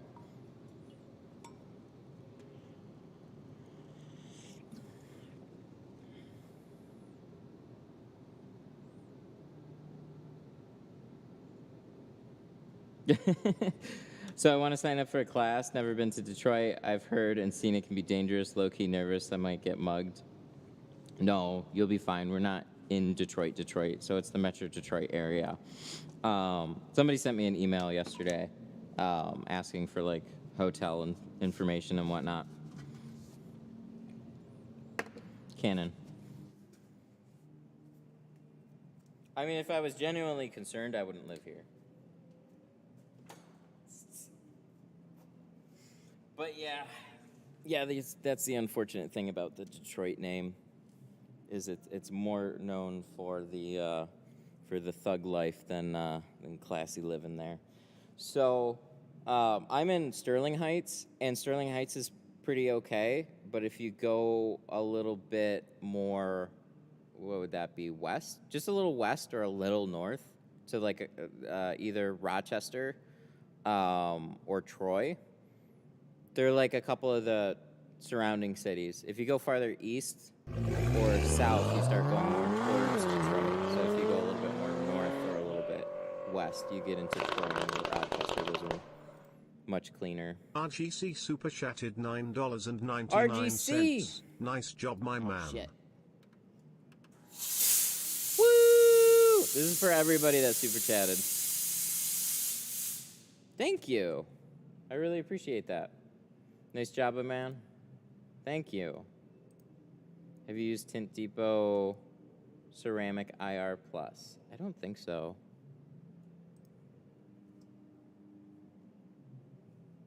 No wonder why I seen the cheaper hotel more down south. Yeah. So I have to send a. Okay, let me pull this up. There's shit all over my glasses.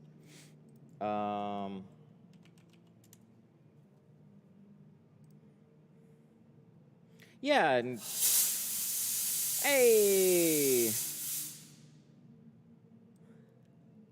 It's working.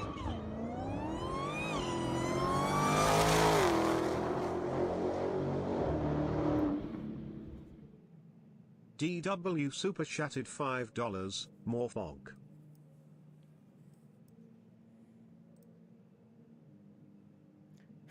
DW with the 5, more fog. Thank you so much, man. I appreciate it. Yes, fog is up now. Make a TikTok with the fog. What can I say that makes it interesting? Like every time I finish a tint job or something, I'd give people the fog. I don't know what to say with it. If I can think of a good catch line, then I'll do it.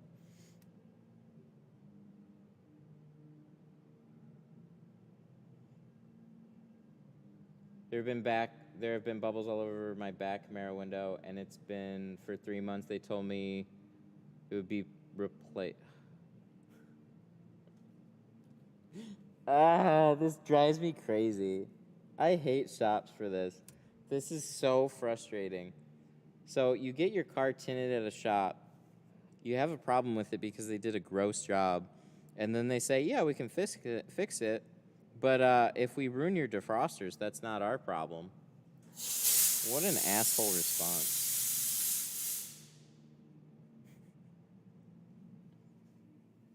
Get some lasers? No. You know, I have a whole, like, DJ...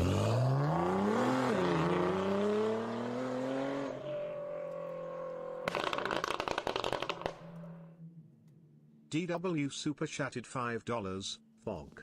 Enough said. See that? So this button, and then you press it. Fog. No fog.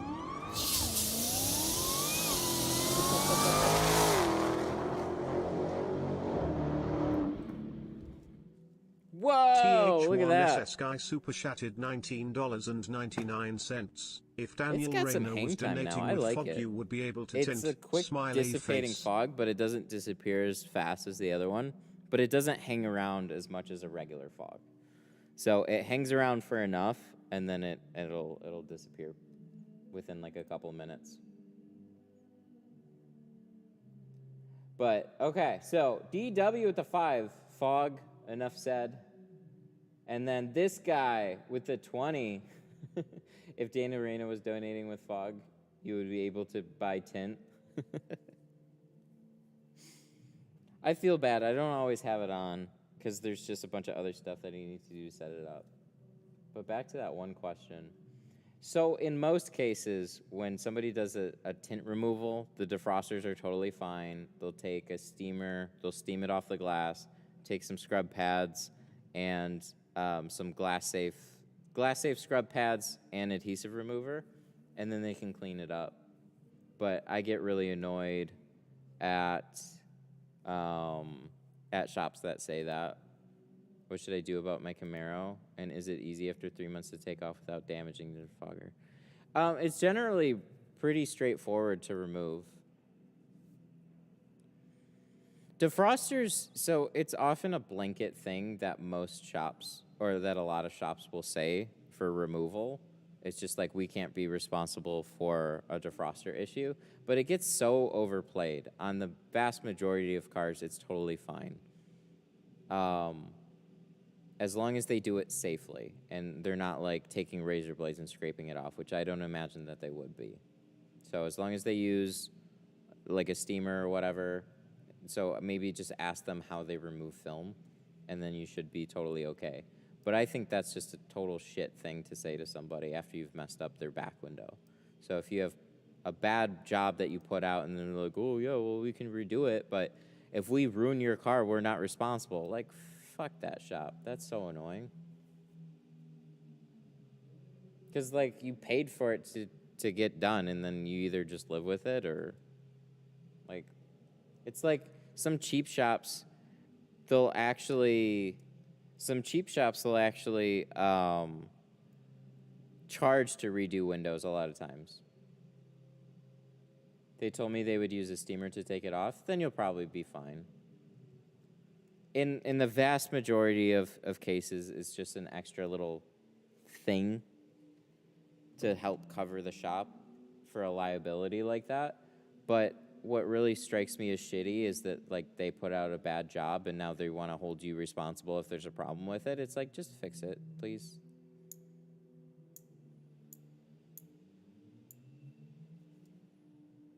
I unfortunately have one guy that the defroster was falling off, brand new car, even before I put the tint on. That one I just had to. He was very understanding, but I literally had one chance and the defroster lines fell off and like got stuck in the film. It's weird. That, I would tell him to take it back to the dealership on a new car. That's a manufacturing issue. I would see that you get put in a tricky spot because you're the last one that touched it when it was having an issue, but it is not something that you did to cause that issue. It would have fallen off anyways. I would tell him to take it back to the dealership and tell him his defrosters were just falling off. And I would hope that the dealership would then take care of it for him, because that is definitely like a car issue, for sure. I've only been in that situation a couple times, but I've had the same thing happen. You spray it with a little soapy water and then it falls off. I showed him the issue before I started. Oh yeah, then you're totally fine. You are not at all responsible for that, no. No, because it's like, you know, when you pull in a car and you see something strange, like, yeah, you want to catch all that stuff as early as you can before you even pull it in your garage, but you can't pick up everything, right? Like if I pull in a car in my garage and then I notice the check engine light or I notice a big scratch in the glass or something, I'm definitely going to let the customer know as soon as I'm aware of that stuff and just cover my own ass with some of that.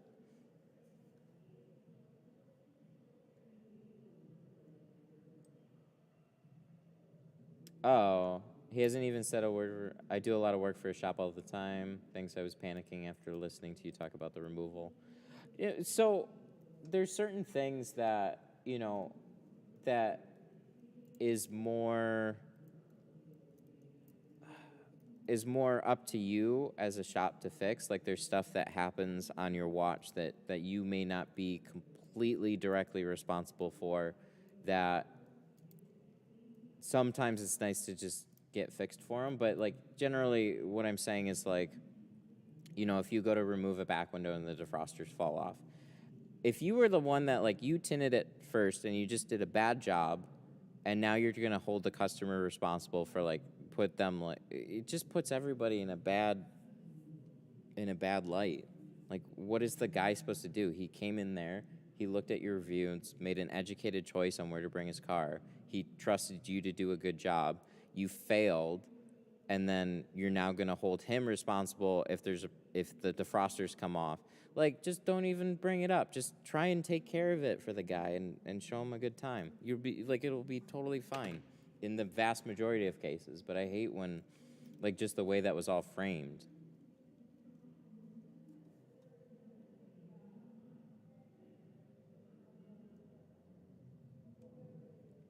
TikTok idea, show the car not tinted, fog it out, then when the fog clears, it's tinted. There might be something there. That sounds like an interesting thing for sure. There's got to be something cool that we can do with it. I just don't know what that is. If you're not filming or streaming, how many cars can you do in a day by yourself on average?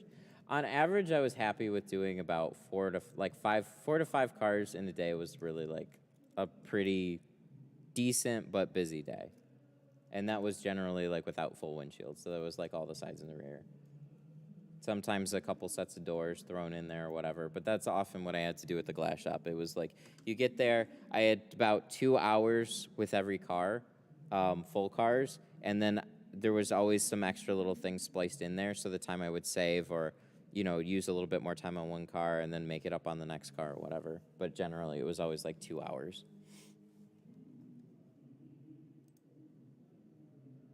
So 2 hours, about a little bit of time for pulling the car in, pulling the car out, getting set up on the next one.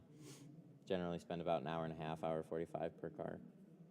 When I do removal, I say the defrosters can sometimes come off with time, but most of the time it's completely fine. And I think that's a fair thing to say. So if somebody is coming to you with a film removal that wasn't tinted at your shop or anything, you know what I mean? Like, hey, I want to get my tint removed. I bought this old car. Like, yeah, sure. Give them the disclaimer. Absolutely. You don't want to take on any more liability than not.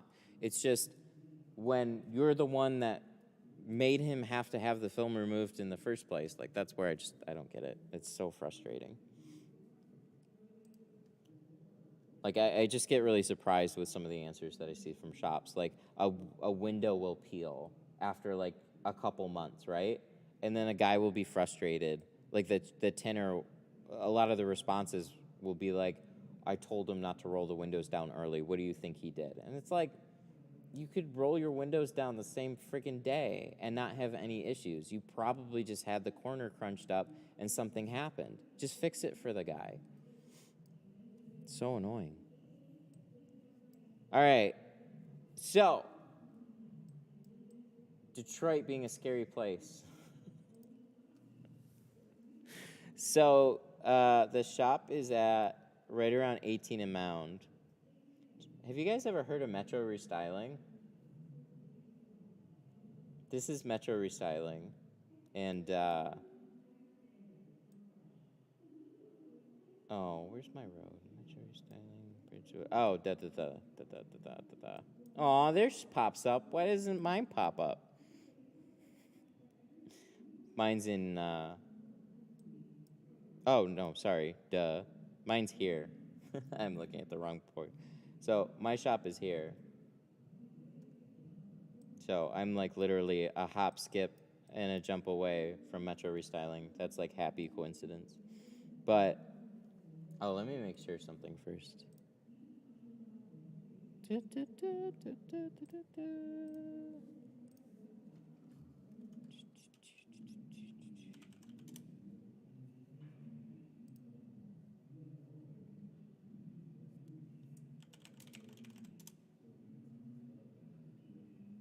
Okay. So, like, this is the shop. And we zoom out a little bit. This east, this isn't Detroit. Detroit's basically south of where I am. But if you start going in this area here, this is where you start going into more sketchy neighborhoods and stuff like that. If you go a little bit more west and north into this area, Birmingham, Bloomfield Hills, Rochester Hills, Shelby, Utica. All this is nicer. So when you're booking a hotel to go to class, just lean more in this direction than this direction. But you'll spend more money going in this direction. I'm kind of in that like middle ground where Sterling Heights isn't like known for being fancy, but it's kind of like bordering where a lot of the nicer areas start to be. I really wish I was just inside of Troy so I could say I was in Troy.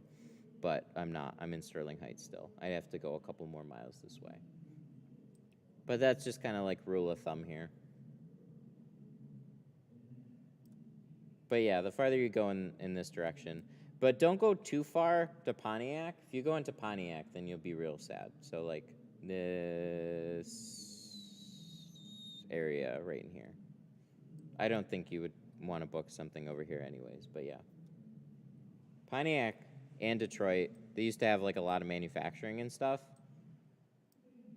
And they actually have, I think they got a racetrack out there now, but Pontiac was one of those other really well-known Detroit cities that went bankrupt, and then they just went to shit because of that.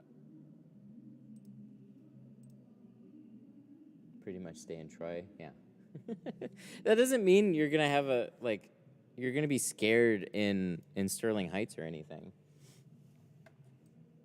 You know, it's like Detroit. You can be completely fine in Detroit. Just maybe don't hang out there in the middle of the night. There's scary times to do that. Oh shit, I didn't.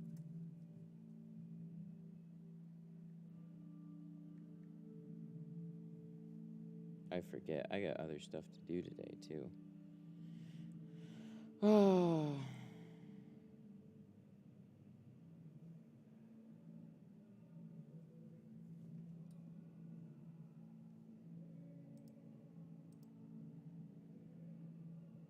One second.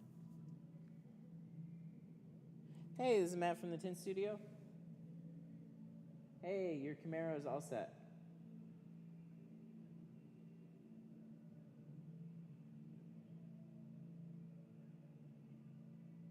Okay, sounds good. I'll see you soon then. All right, bye. Oops. Okay, been watching from the sidelines for a while now. I have two vehicles I would like to get tinted, a 19 Wrangler Unlimited and a 16 Malibu, both white, looking to go dark. Both of them, for all the sides and the rear, would start at $290. But yeah, let me know. If you go to the website, you can also get a quote. So DetroitTintStudio.com. Go here to the quote section, or you can call, either one. But and then I can give you all the options that way too. And then we can schedule something up. But that would be awesome.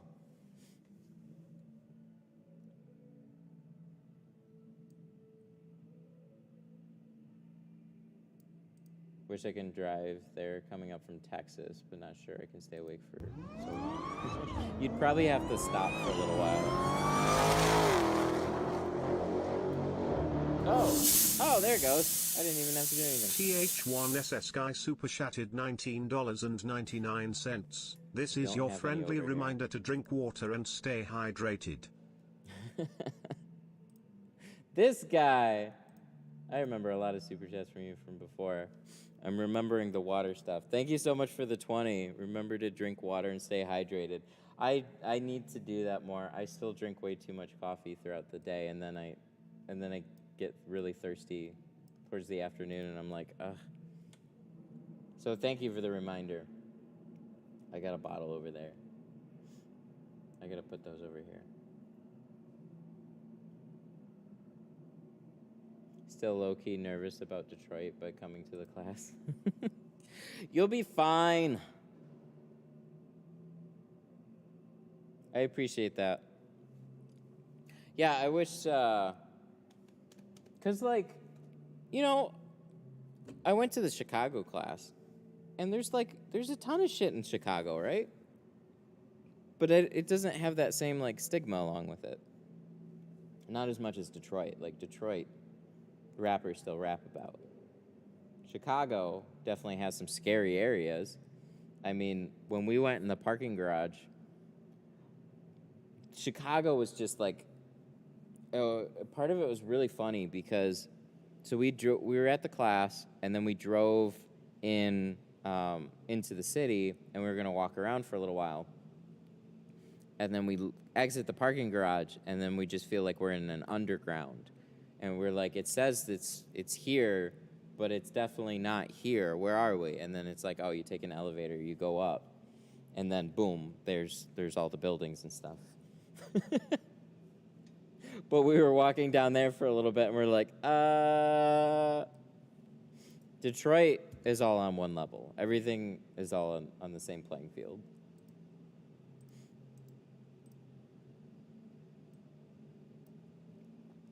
But yeah, we got a lot of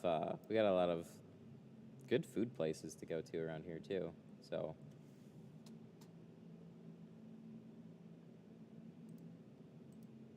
you'll be fine. But yeah, genuinely, if I felt nervous to live here, I wouldn't live here. There's no way I would live here. Because I don't, we don't go to, like, Detroit for, like, anything. So, I don't know. But I still feel super comfortable living here. Do you have a favorite pizza joint? It's a little farther away. I do, actually. It's been, like, a family favorite for years. They still have, I think, the best pizza I've ever had. It's called Corsi's, but they're over in, like, they're out in Livonia, so they're a little ways from me. But, yeah, they're probably the best I've ever had. They're like a small family-run place. We used to go there when I was little. They have, like, a banquet area in the back. Like, they're an old-timey place. They've been around for a long time. Super, super good pizza, though. It's also, like, it's a little thinner, too. So it's not, like, a deep dish or anything. It's just a little bit thinner, crispy. Yeah, it's good.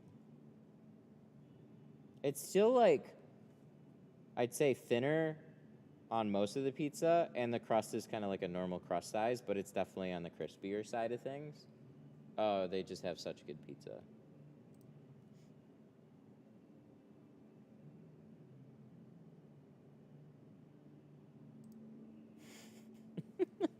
Where I live, there's no scary or bad areas. Well, everywhere has some scary or bad area. It just depends on, like, where you drive, like which direction. So at least for any populated city. So that's just it. There's always, like, low income areas and higher income areas. So back to the map here, like, I can keep driving out here and it'll just get less and less populated. But the Metro Detroit area as a whole is very populated. And the further you go into Detroit, you know, Detroit was hit really bad.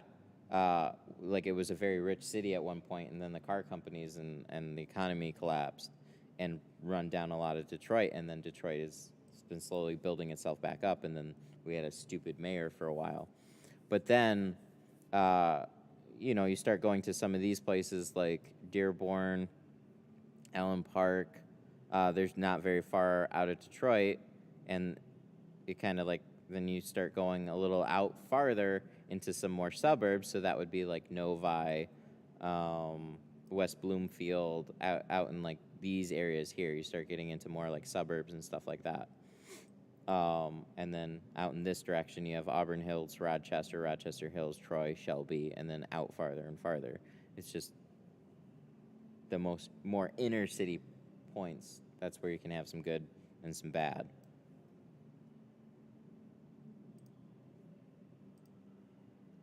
Is weed legalized out there? Yeah, medically. Where I live, there's no. Oh, yeah. Can I tint an RV with regular film, or do I need structural film? Ooh, that's a good question. I think automotive film is totally fine on those. Should be. Yeah, you'll be totally fine with autofilm on those. No special windows on those. They use car windows.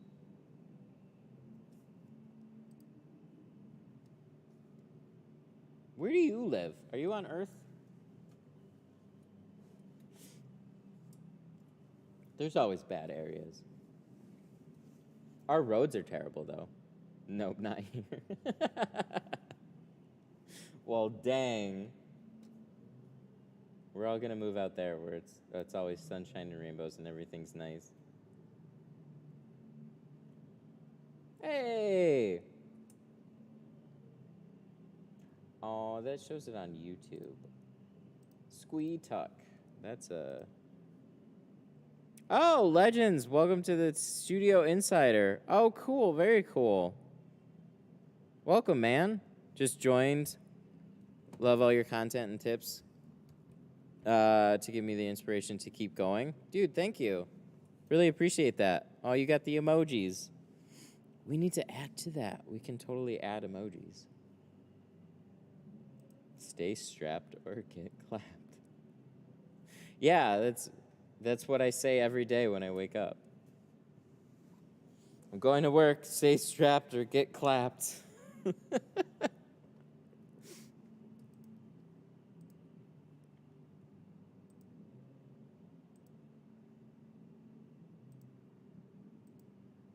I have a roll of Lex and Pure Max I can bring with me if you want to experiment with it against Geo for TikTok or something. We could try it out. I think that would be an awesome comparison. I think I still have regular Lexin, but it would be a good illustration of the differences between some films. There's probably something we can do with it.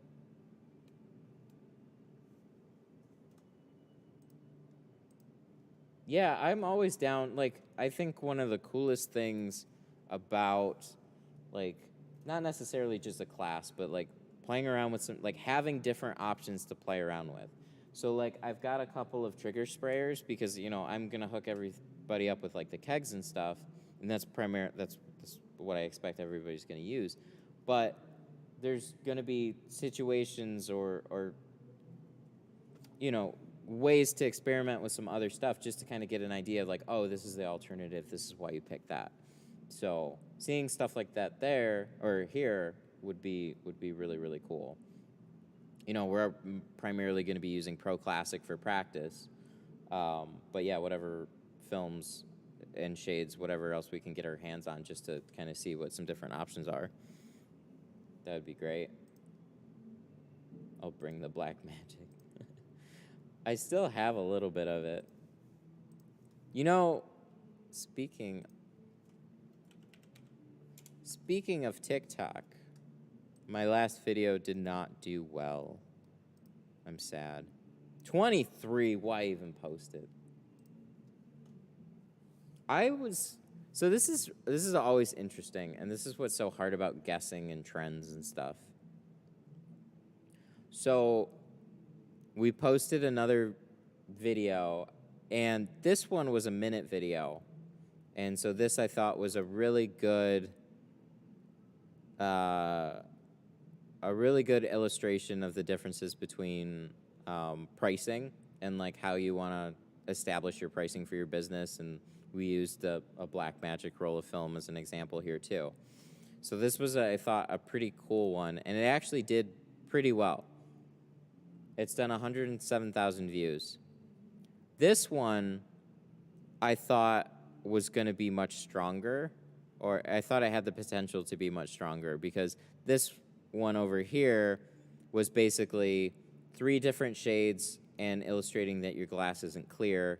So you have 80% glass, then 35 meters at 31, 20 meters at 17, 5 meters at 4. And on this one, it's all 3 of the same shade, done the same way. 20% regular, 20% ceramic, 20% ceramic, 20% ceramic, and all these 20% ceramics have different shades. But unfortunately, the video did not do very well. 23,000 views. It is one of the lowest. It is one of the lowest on the TikTok. So sad. I got to think of another idea. You live in Cali and you're scared of Detroit.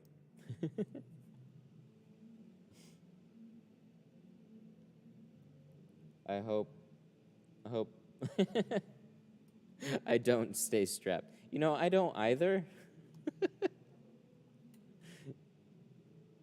Yeah, people don't walk around with guns everywhere around here. Near Lake Tahoe. Oh, okay. You're a vacation destination. I know of Lake Tahoe, but only from people talking about it. So that's pretty awesome. Grass Valley, California.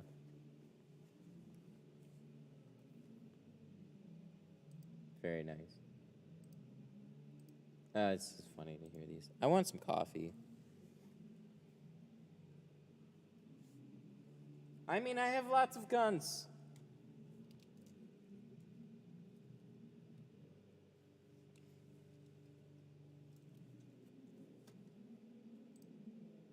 Hang on. I want some coffee. We'll get some coffee and then we'll probably close up. So he's on his way to pick up the car. So he'll be here before we know it. Oh, my time is correct, so it's only 2.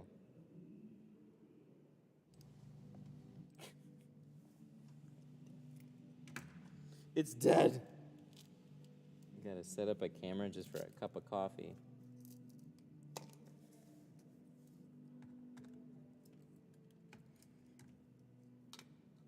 Oh yeah, wasn't everything on fire over where you are? Kidding.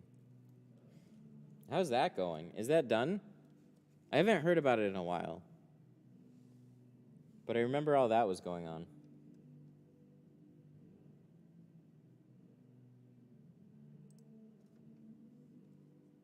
I think that's a fair question. We don't have, you know, we might have gangs here.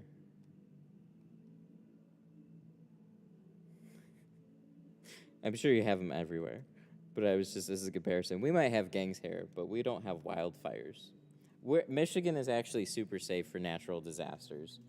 We don't have earthquakes. We don't have typhoons. Like as far as natural disasters go, Michigan basically has none. We get some thunderstorms and maybe a tornado, but even tornadoes are pretty few and far between. I went to Alabama. It was like 3 tornado warnings and a monsoon and a snowstorm all within a week. I'm good. Hello, Tint Studio. How can I help you? Thank you.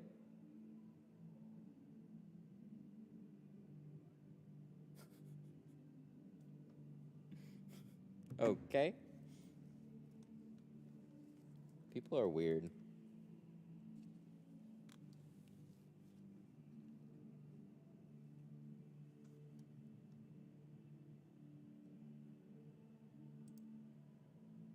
Being a member of Tint School Online, I wish I could bring their new film line called Union that is just cost effective as Lexan with our discount for you to try it out. Whoa, they have a really cheap film? Is it for practicing?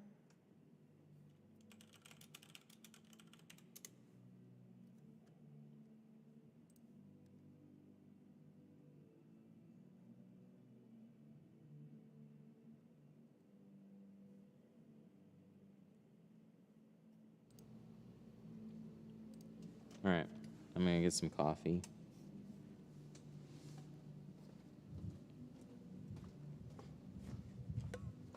And then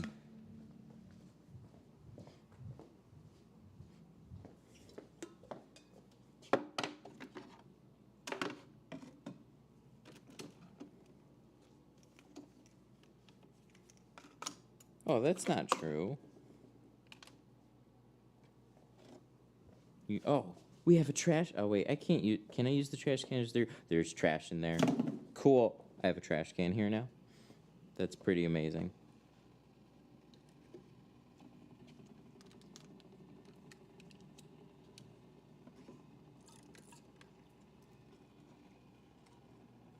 All right.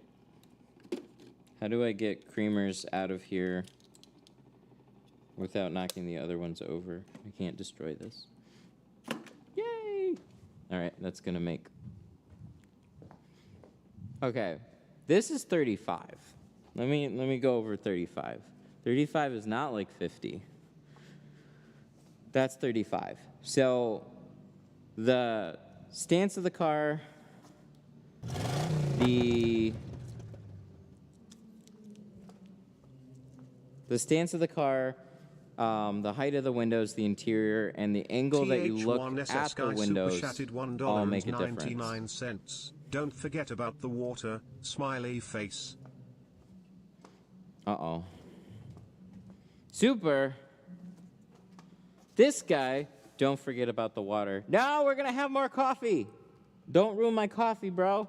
I'm just kidding.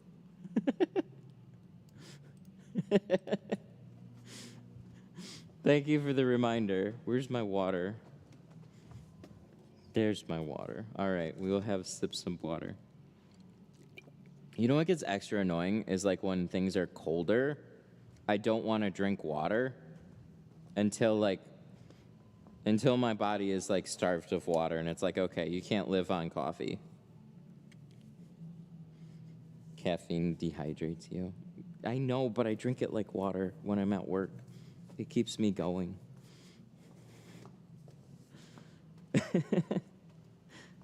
Okay, so back to 35. What you're gonna get with 35 is you can still tell it's tinted,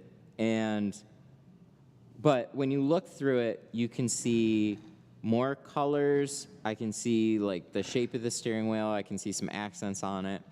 It's harder to see all that compared to being completely clear, but I can still see it. With 20, you get silhouettes, and you can still like kind of see into the car a little bit, but it's more like I can see the shapes and stuff. With 35, you get just a little bit more on like the color side of things. Let me push this forward, actually. Now I have a nice and clean spot up here.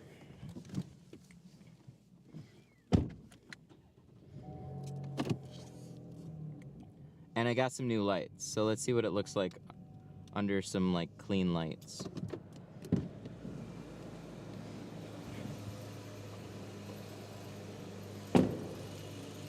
Woo!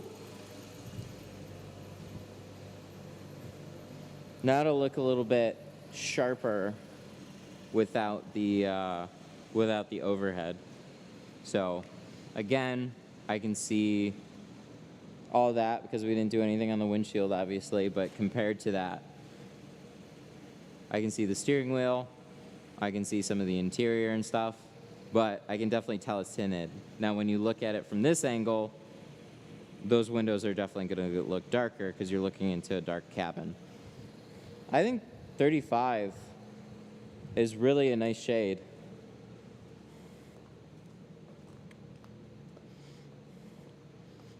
But it's not going to be for everybody. That's why different shades exist. Different personal preferences.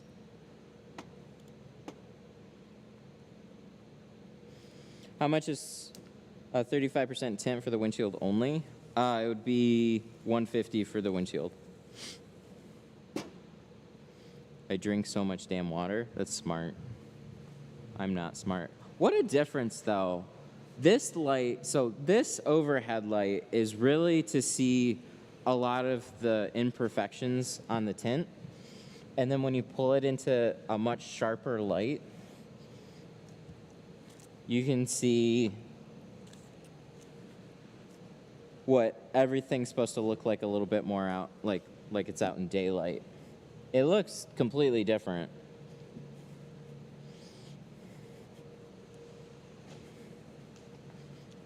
I can see glass smears a little bit better in this kind of light. So I'm really glad that I put these lights up here too, and I have this nice open space just to pull this here and check it out.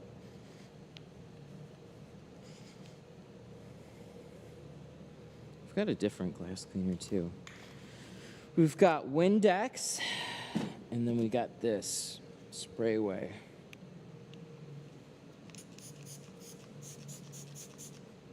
Oh, that's weird. Why does that come out basically like the same way that their other glass cleaner comes out? I figured it'd be more of like a direct spray.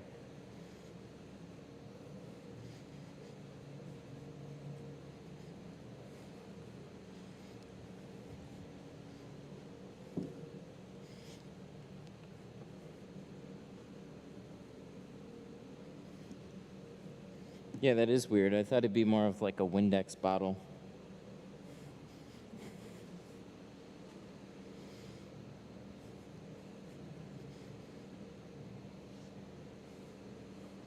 You don't like the foam? It's just confusing. Because the foam is like in their aerosol can.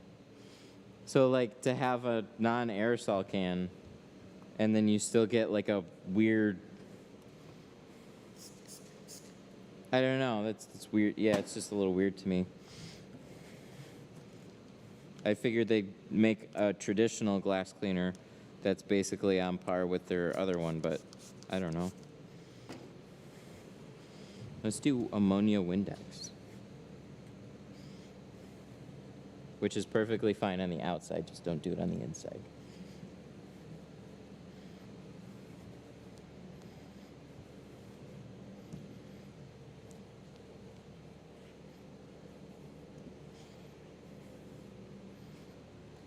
Nice.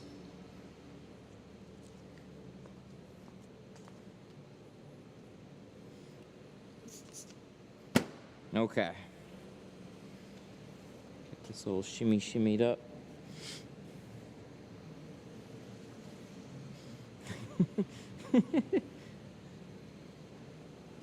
Squeaky monkey, that thing. Yeah, no, I'm good. So, this stuff. So this is a hydrophobic coating remover, and it also removes water spots. It basically deep scrubs your glass and takes out, like, it's got a little abrasive, so it like deep cleans your glass, takes off impurities and stuff. So I've kept it around for like hard water spots and stuff. And yeah, we had an unfortunate case today. This looks good. It's nice to have it under some normal lights for a change. I always see it under there or I see it outside. But now, so there's going to be 2 spots for this class. This is going to be one spot, and then this is going to be the other. So it'll be cool to see the back and forth, the change between the two. Oh, I love these lights. Finally brightened up this space a bunch. It's cool. But yeah, so when I was messing around with the lights and stuff, I had all those, see all those lights above that that diffuser there? It's really hard to show what you're doing in this type of light, but for just looking at stuff, this type of light is great. But when you're working in this type of light, you're always kind of bouncing the light off of different angles and stuff to see thoroughly what you're doing. But under that light, you can kind of see everything because it's basically like a nice cloudy day. Cool. All right. Let's get this outside. Is it raining? If it's raining, we'll leave it inside. Oh, it is. All right. We're going to leave it inside. Did you get the lights from Amazon? I did actually. I bought a set. They were high bay lights. They honestly were not very expensive.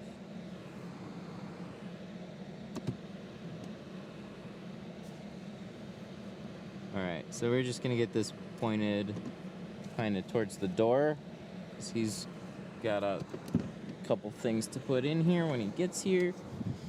So we're just gonna leave that there.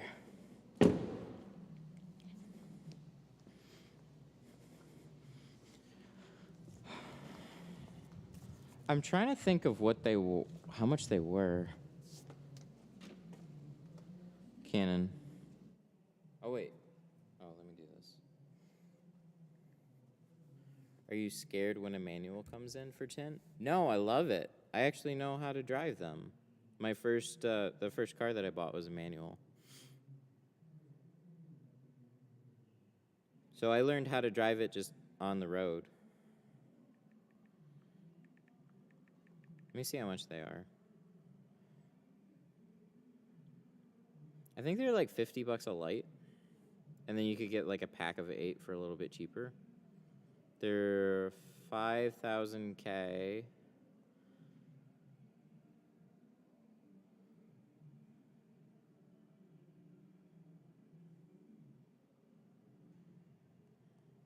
Where are they? Where are they? Where are they? There they are.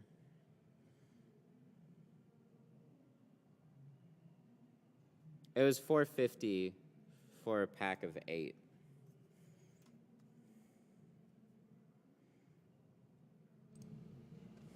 And honestly, so this was the pack. This is what I ended up buying. And honestly, I don't know why somebody doesn't take one of these. It just plugs into a socket. I don't know why somebody doesn't take one of those and then just use that as their rear window light if they need a really bright light. Because they get really bright. They're very thin.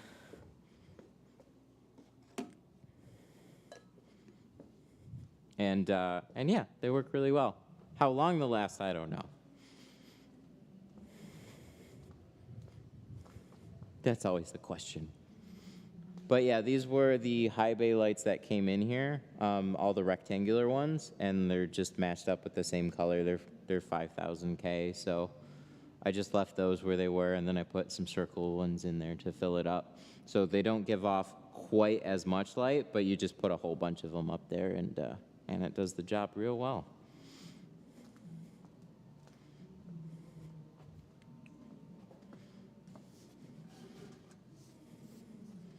Canon. Why do you only have one finished nice room, one half-finished garage, and then the rest is like storage warehouse? Because building out the rest of a storage warehouse to look really fancy is very expensive. Like, if I wanted to fill all the rest of the floor, it'd probably be, I don't know, another couple $1,000s at least to get straight out and like kind of that way. And I like being able to sweep out the water. They're just the rest of it, it's expensive. Commercial stuff is always expensive, so I'm slowly finishing it off. Took me about a year to finally do the showroom up there.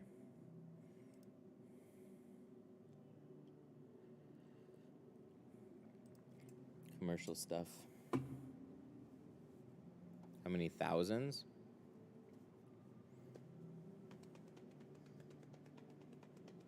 Well, I probably have like 2,500 in the floor that you see right now. So I don't actually, not a couple, probably about 3, probably about 4. It'd be 4,000, I think, to maybe fill out the rest of this floor. 4,000.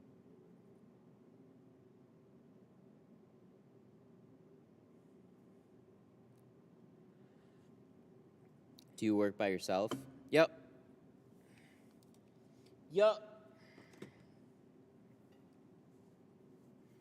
Is your dad's shop just as nice as yours? Yeah, he has a nice shop. Their floors are kind of torn up. It's definitely showing some wear and tear.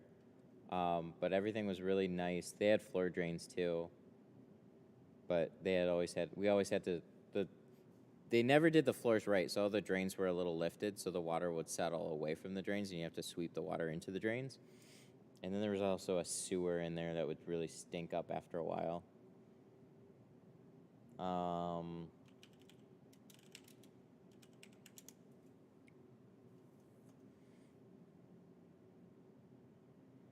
Here, let me see what pictures I can find. I mean, you have like the interior shots from like some of the old videos, because that's where I did them.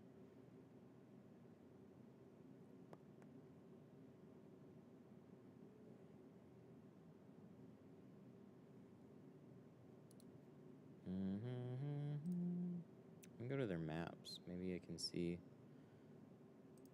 So this is the building is an impressive looking building.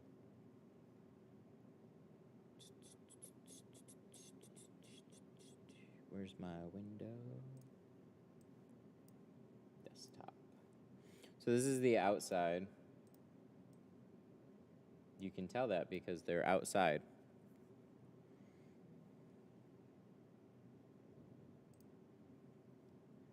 He put this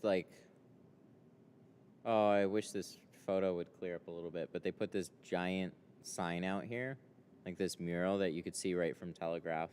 Really, really big. There's another picture of the building. And then you'll see some kind of the interior is an auto warehouse, basically. So that's where it starts to show its age. You know, the floors were, why does that keep coming up? The floors were epoxy when we moved in, and then they've started to kind of chip up in the tint bay and stuff. He put a lot of money into the front showroom area. The front showroom looks really, really clean.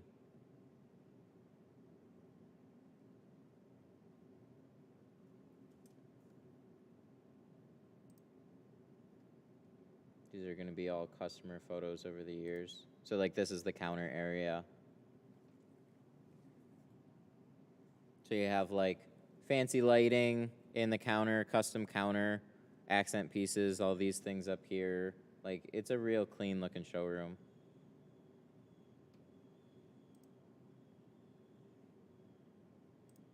Oh, I did this. I did this with window tint. So he had a circle window here, and they frosted the back.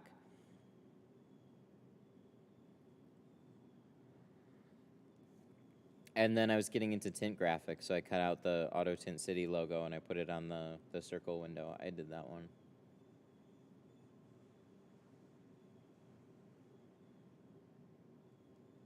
I guess that's it. That's most of the pictures. Yeah, not a lot of interior shots.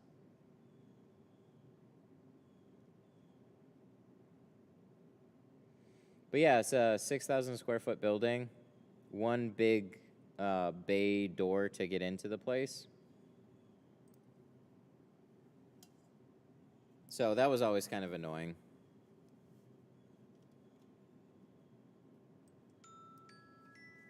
Ding, ding, ding, ding, ding, ding, ding.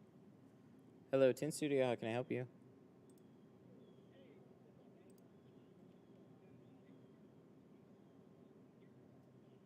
Oh, yeah, okay, you can come in the door with the sign like you did before.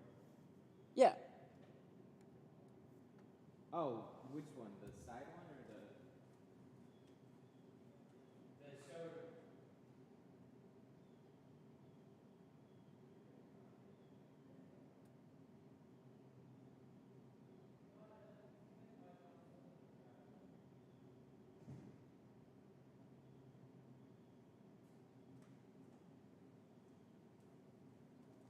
Okay, I gotta open up the door. He's outside. Hang tight.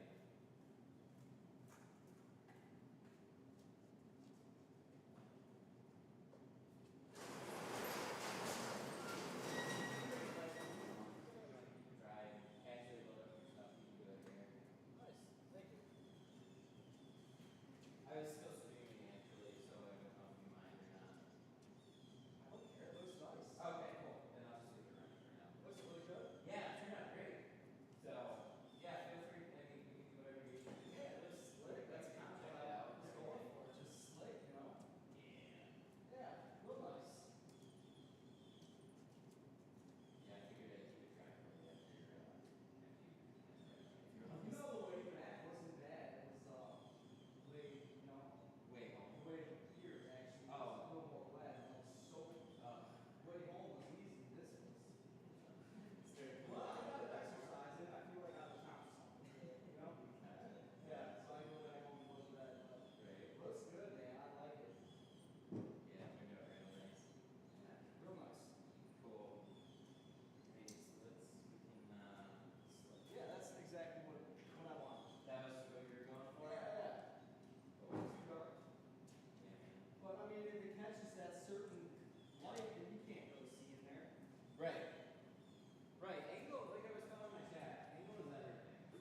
DW super chatted $5. Fog. Yeah.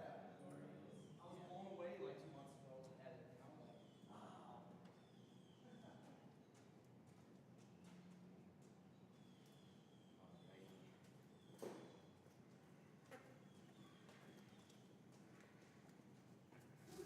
Yeah, so the bike doesn't quite fit. But I shut off, I knew you guys were going to use the fog, so I stopped the fog. I turned off the fog right before you did it.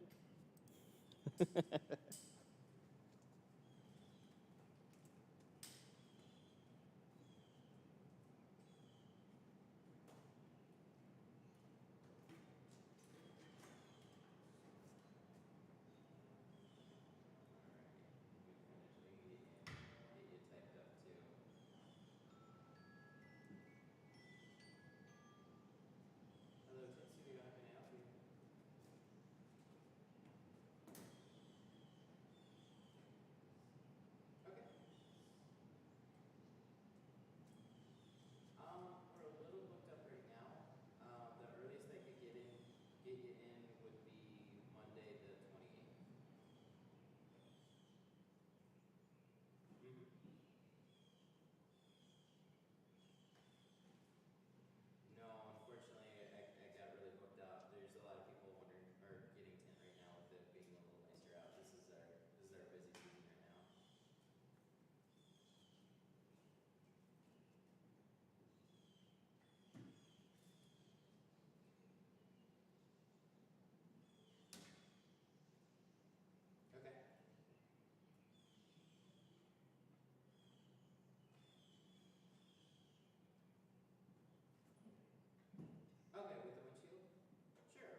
look at you guys trying to set off some fog machines. That's adorable. Okay.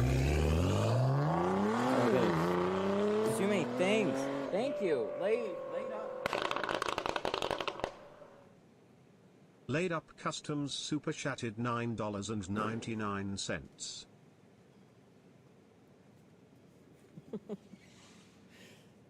Thank you very much. I'm trying to catch up.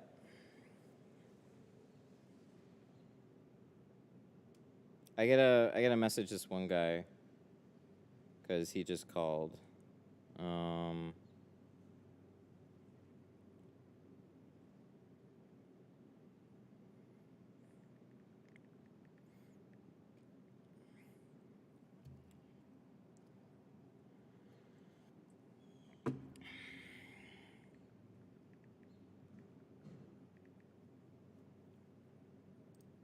Rip Camaro deck lid. I know, and like, so he had a 2015 Camaro, and he was in a really bad accident, and then he got a bunch of insurance money for it, so he ended up, they basically paid for that new one there, and he didn't have a ride today, and so he threw his bike in there, and he's just like, man, I'm just gonna try and make the best of it. What else can you do? So he scheduled this like a month ago. Thanks for scheduling your SUV for ceramic tint. Here is the link for the deposit.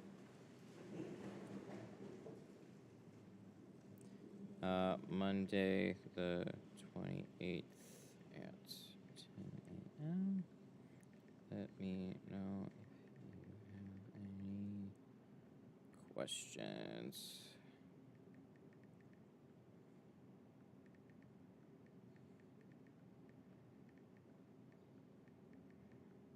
Book online. And I think we got somebody for Monday. Yeah, and then there was somebody else that was like, I don't know, my phone just kept going off. Whenever I have something else to do is when I get a phone call with people asking a bunch of like random questions.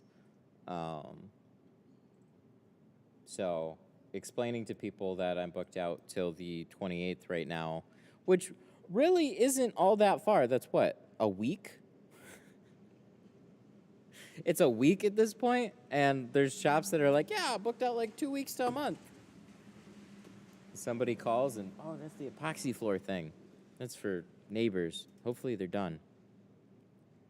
But anyways, that one called, and so, like, he just shoots straight for, I want the ceramic, and it's like, okay, yeah, that's our most expensive film. This is what it's going to run you. And then towards the end of the conversation, he's like, there's no way I can get a deal on that. Bro, you shot for the most expensive thing. If you want cheaper, we can downgrade you to carbon. That's cheaper. And then there was another one that was like, how much for just the back window? Okay. Yeah, that's fine. And then how much for the back window and the passenger door? Is it tinted? Like, what's going on? Like, if you want the rear, it's like he was trying to get individual prices for specific things, so then he could maybe like piece it so it's cheaper, but it actually gets more expensive that way. If you just the rear of your car, because we're just doing that, right? Or the whole thing, like as a whole, your car is cheaper than individually piecing it apart. Not like McDonald's and getting a cheeseburger and then it's cheaper than the meal somehow.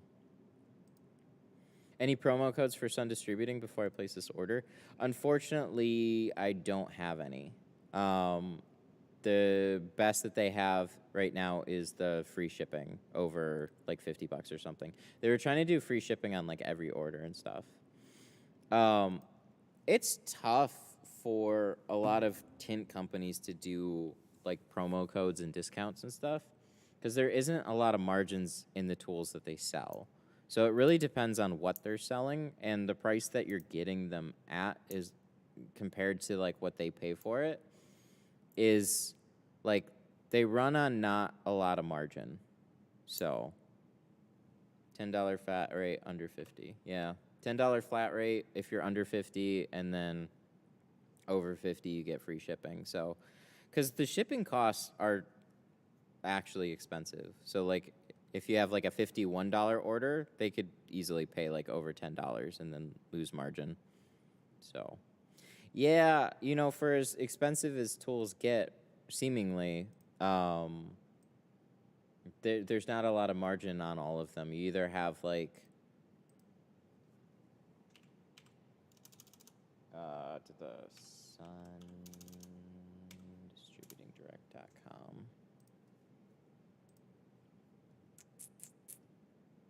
Oh, they got the tinter battles. Somebody said the tinter battles are going on now. That's awesome. Do they have some live stuff going on their page, probably? That's a good segue to send some people to. But yeah, like, you know, they get to be like a master Fusion distributor. It's like incredibly expensive to buy in to become a master distributor from Fusion, and then you start making like a little bit of money.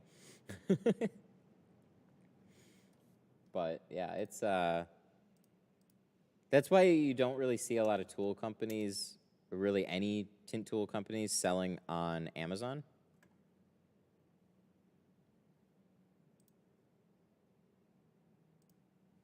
Because Amazon takes away about 10 to 15% of your margin, and it just eats too far into your tool margins and your product margins.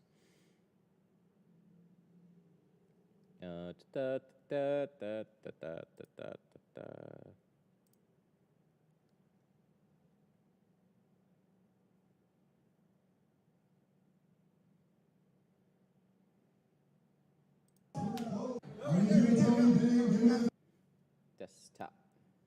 There we go.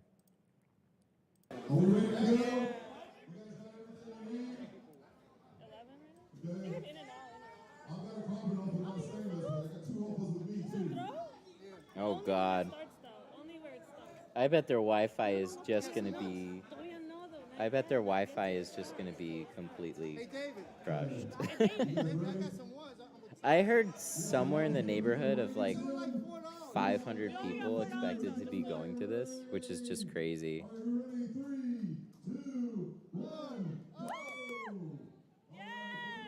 I'll link this, so you guys should definitely check out the Tintertainment group and the Facebook page, because they're going to be streaming the event and some of what's going on right now.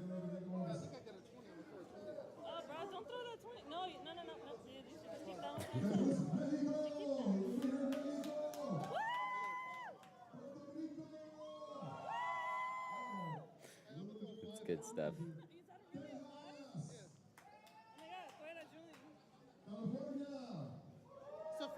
That's a $5 bill right there. Let's go!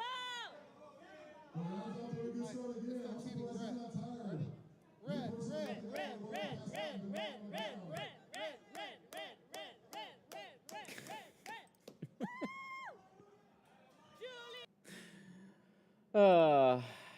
Let's see, what else do they have going on?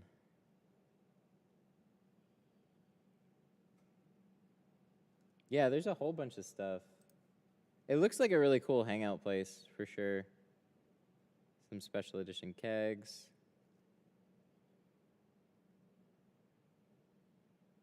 Kids tinting workshop. Oh, that's cool.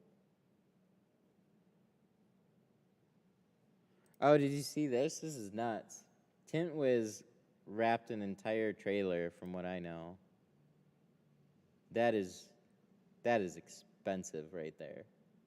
Good God. That's super cool to do for everybody that was participating. That's really, really nice. That is a big, big trailer to do that much. Crazy.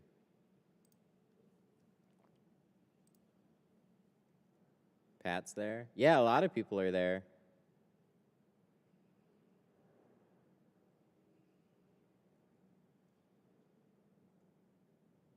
Oh, that's nice. Look at this. Cool glass trophy. That's cool. Yeah, a lot of people went down there. And I'm stuck here in Michigan. No, it's fine. Twas that's the night cool. before tinter back. So this is, let me mute it.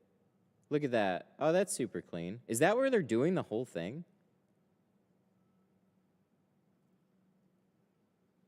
Oh, that is not a big space. Not for that many people. Oh, God. I saw they had a tent outside this morning.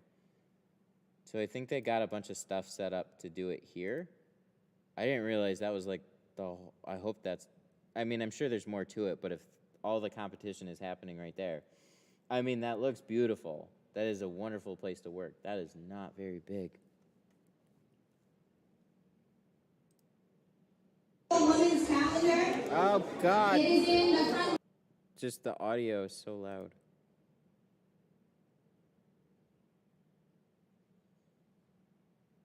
Doing the live stuff is going to be tough, too. Because everybody's going to be on Wi-Fi or cell towers. And then you can see it's definitely going to be choppy because of that. That sucks. But I saw Mike was doing like a live PPF demo. Interesting. Where can we just see the whole event? I'm looking for something. And then I gotta sign off here. Dun, dun, dun. Entertainment.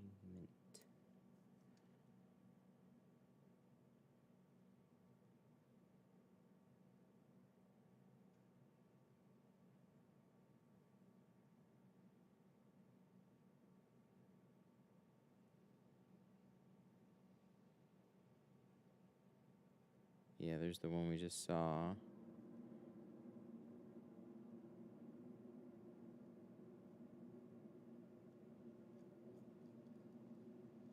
Oh, there's not much on the whole overview. There's like little ones. Oh well, I'll link their Facebook page and everything, groups and whatnot, if you guys want to see some more of what's going on.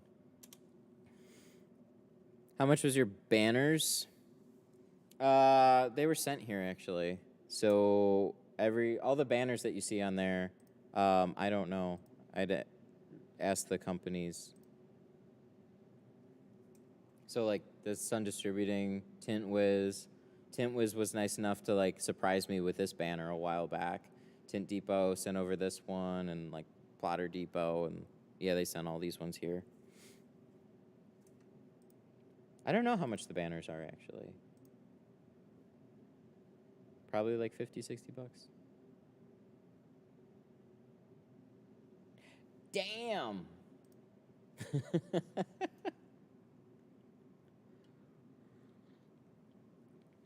This is the other side.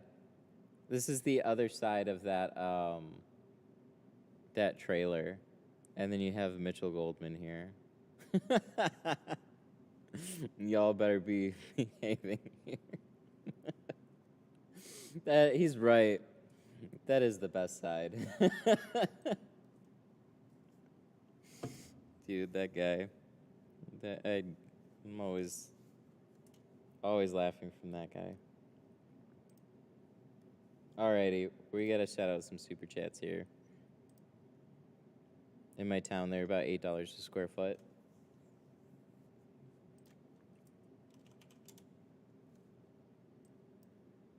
So that's what, like a 6 by 3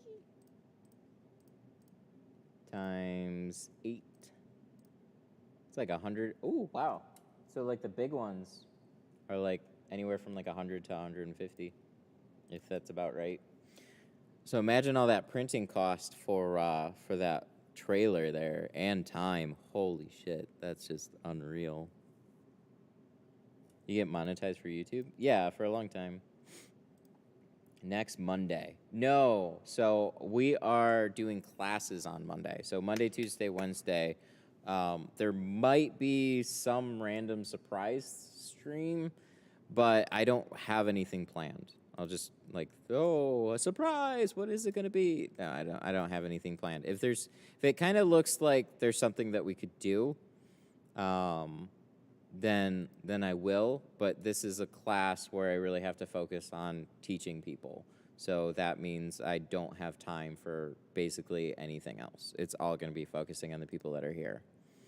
So you guys get all the treatment with like every car that we do. It's like questions. You get to see everything. So these people paid special to come here. So that is what my focus is going to be.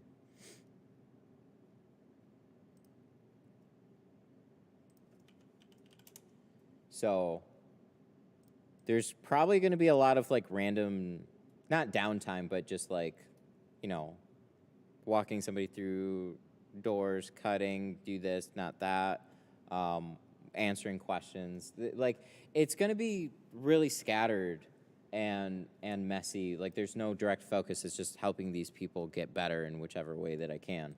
So, like, there'll be topics and stuff that we go over for sure, but like with a stream for a car, it's like we have the car, that is the goal. We will answer questions along the way, and then we will tint this car.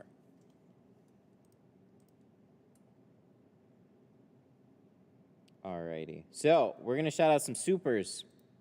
Everybody that tried to fog my customer, which he probably would have been a good sport about it.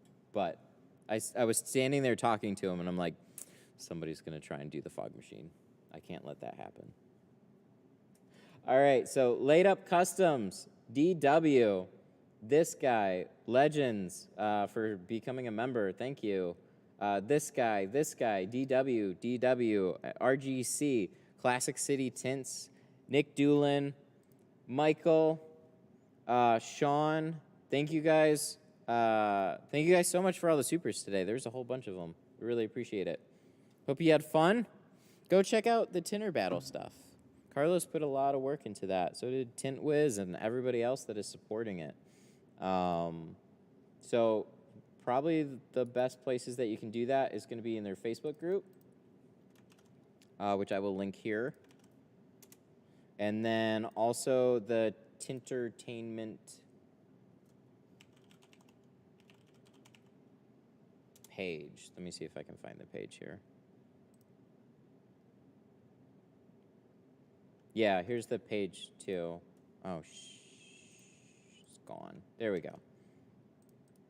So they'll probably have some videos and stuff, and if you guys are already in them, you're seeing some of this stuff. But they put a lot of work into it. They were really trying to get like another big event going for the industry. So support them any way that you can. Just by watching, spreading the word, and talking about it is a big thing. And I think they got a whole venue planned for next year. So it's just cool to see other people doing really interesting things outside of just tinting cars.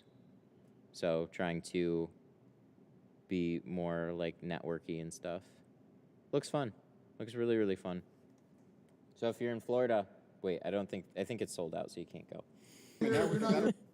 Oh God, I clicked on it. Alrighty.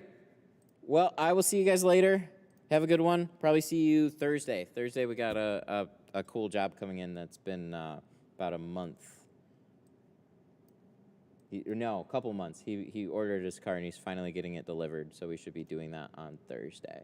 So in the meantime, I'll probably post a handful of things in the Facebook group.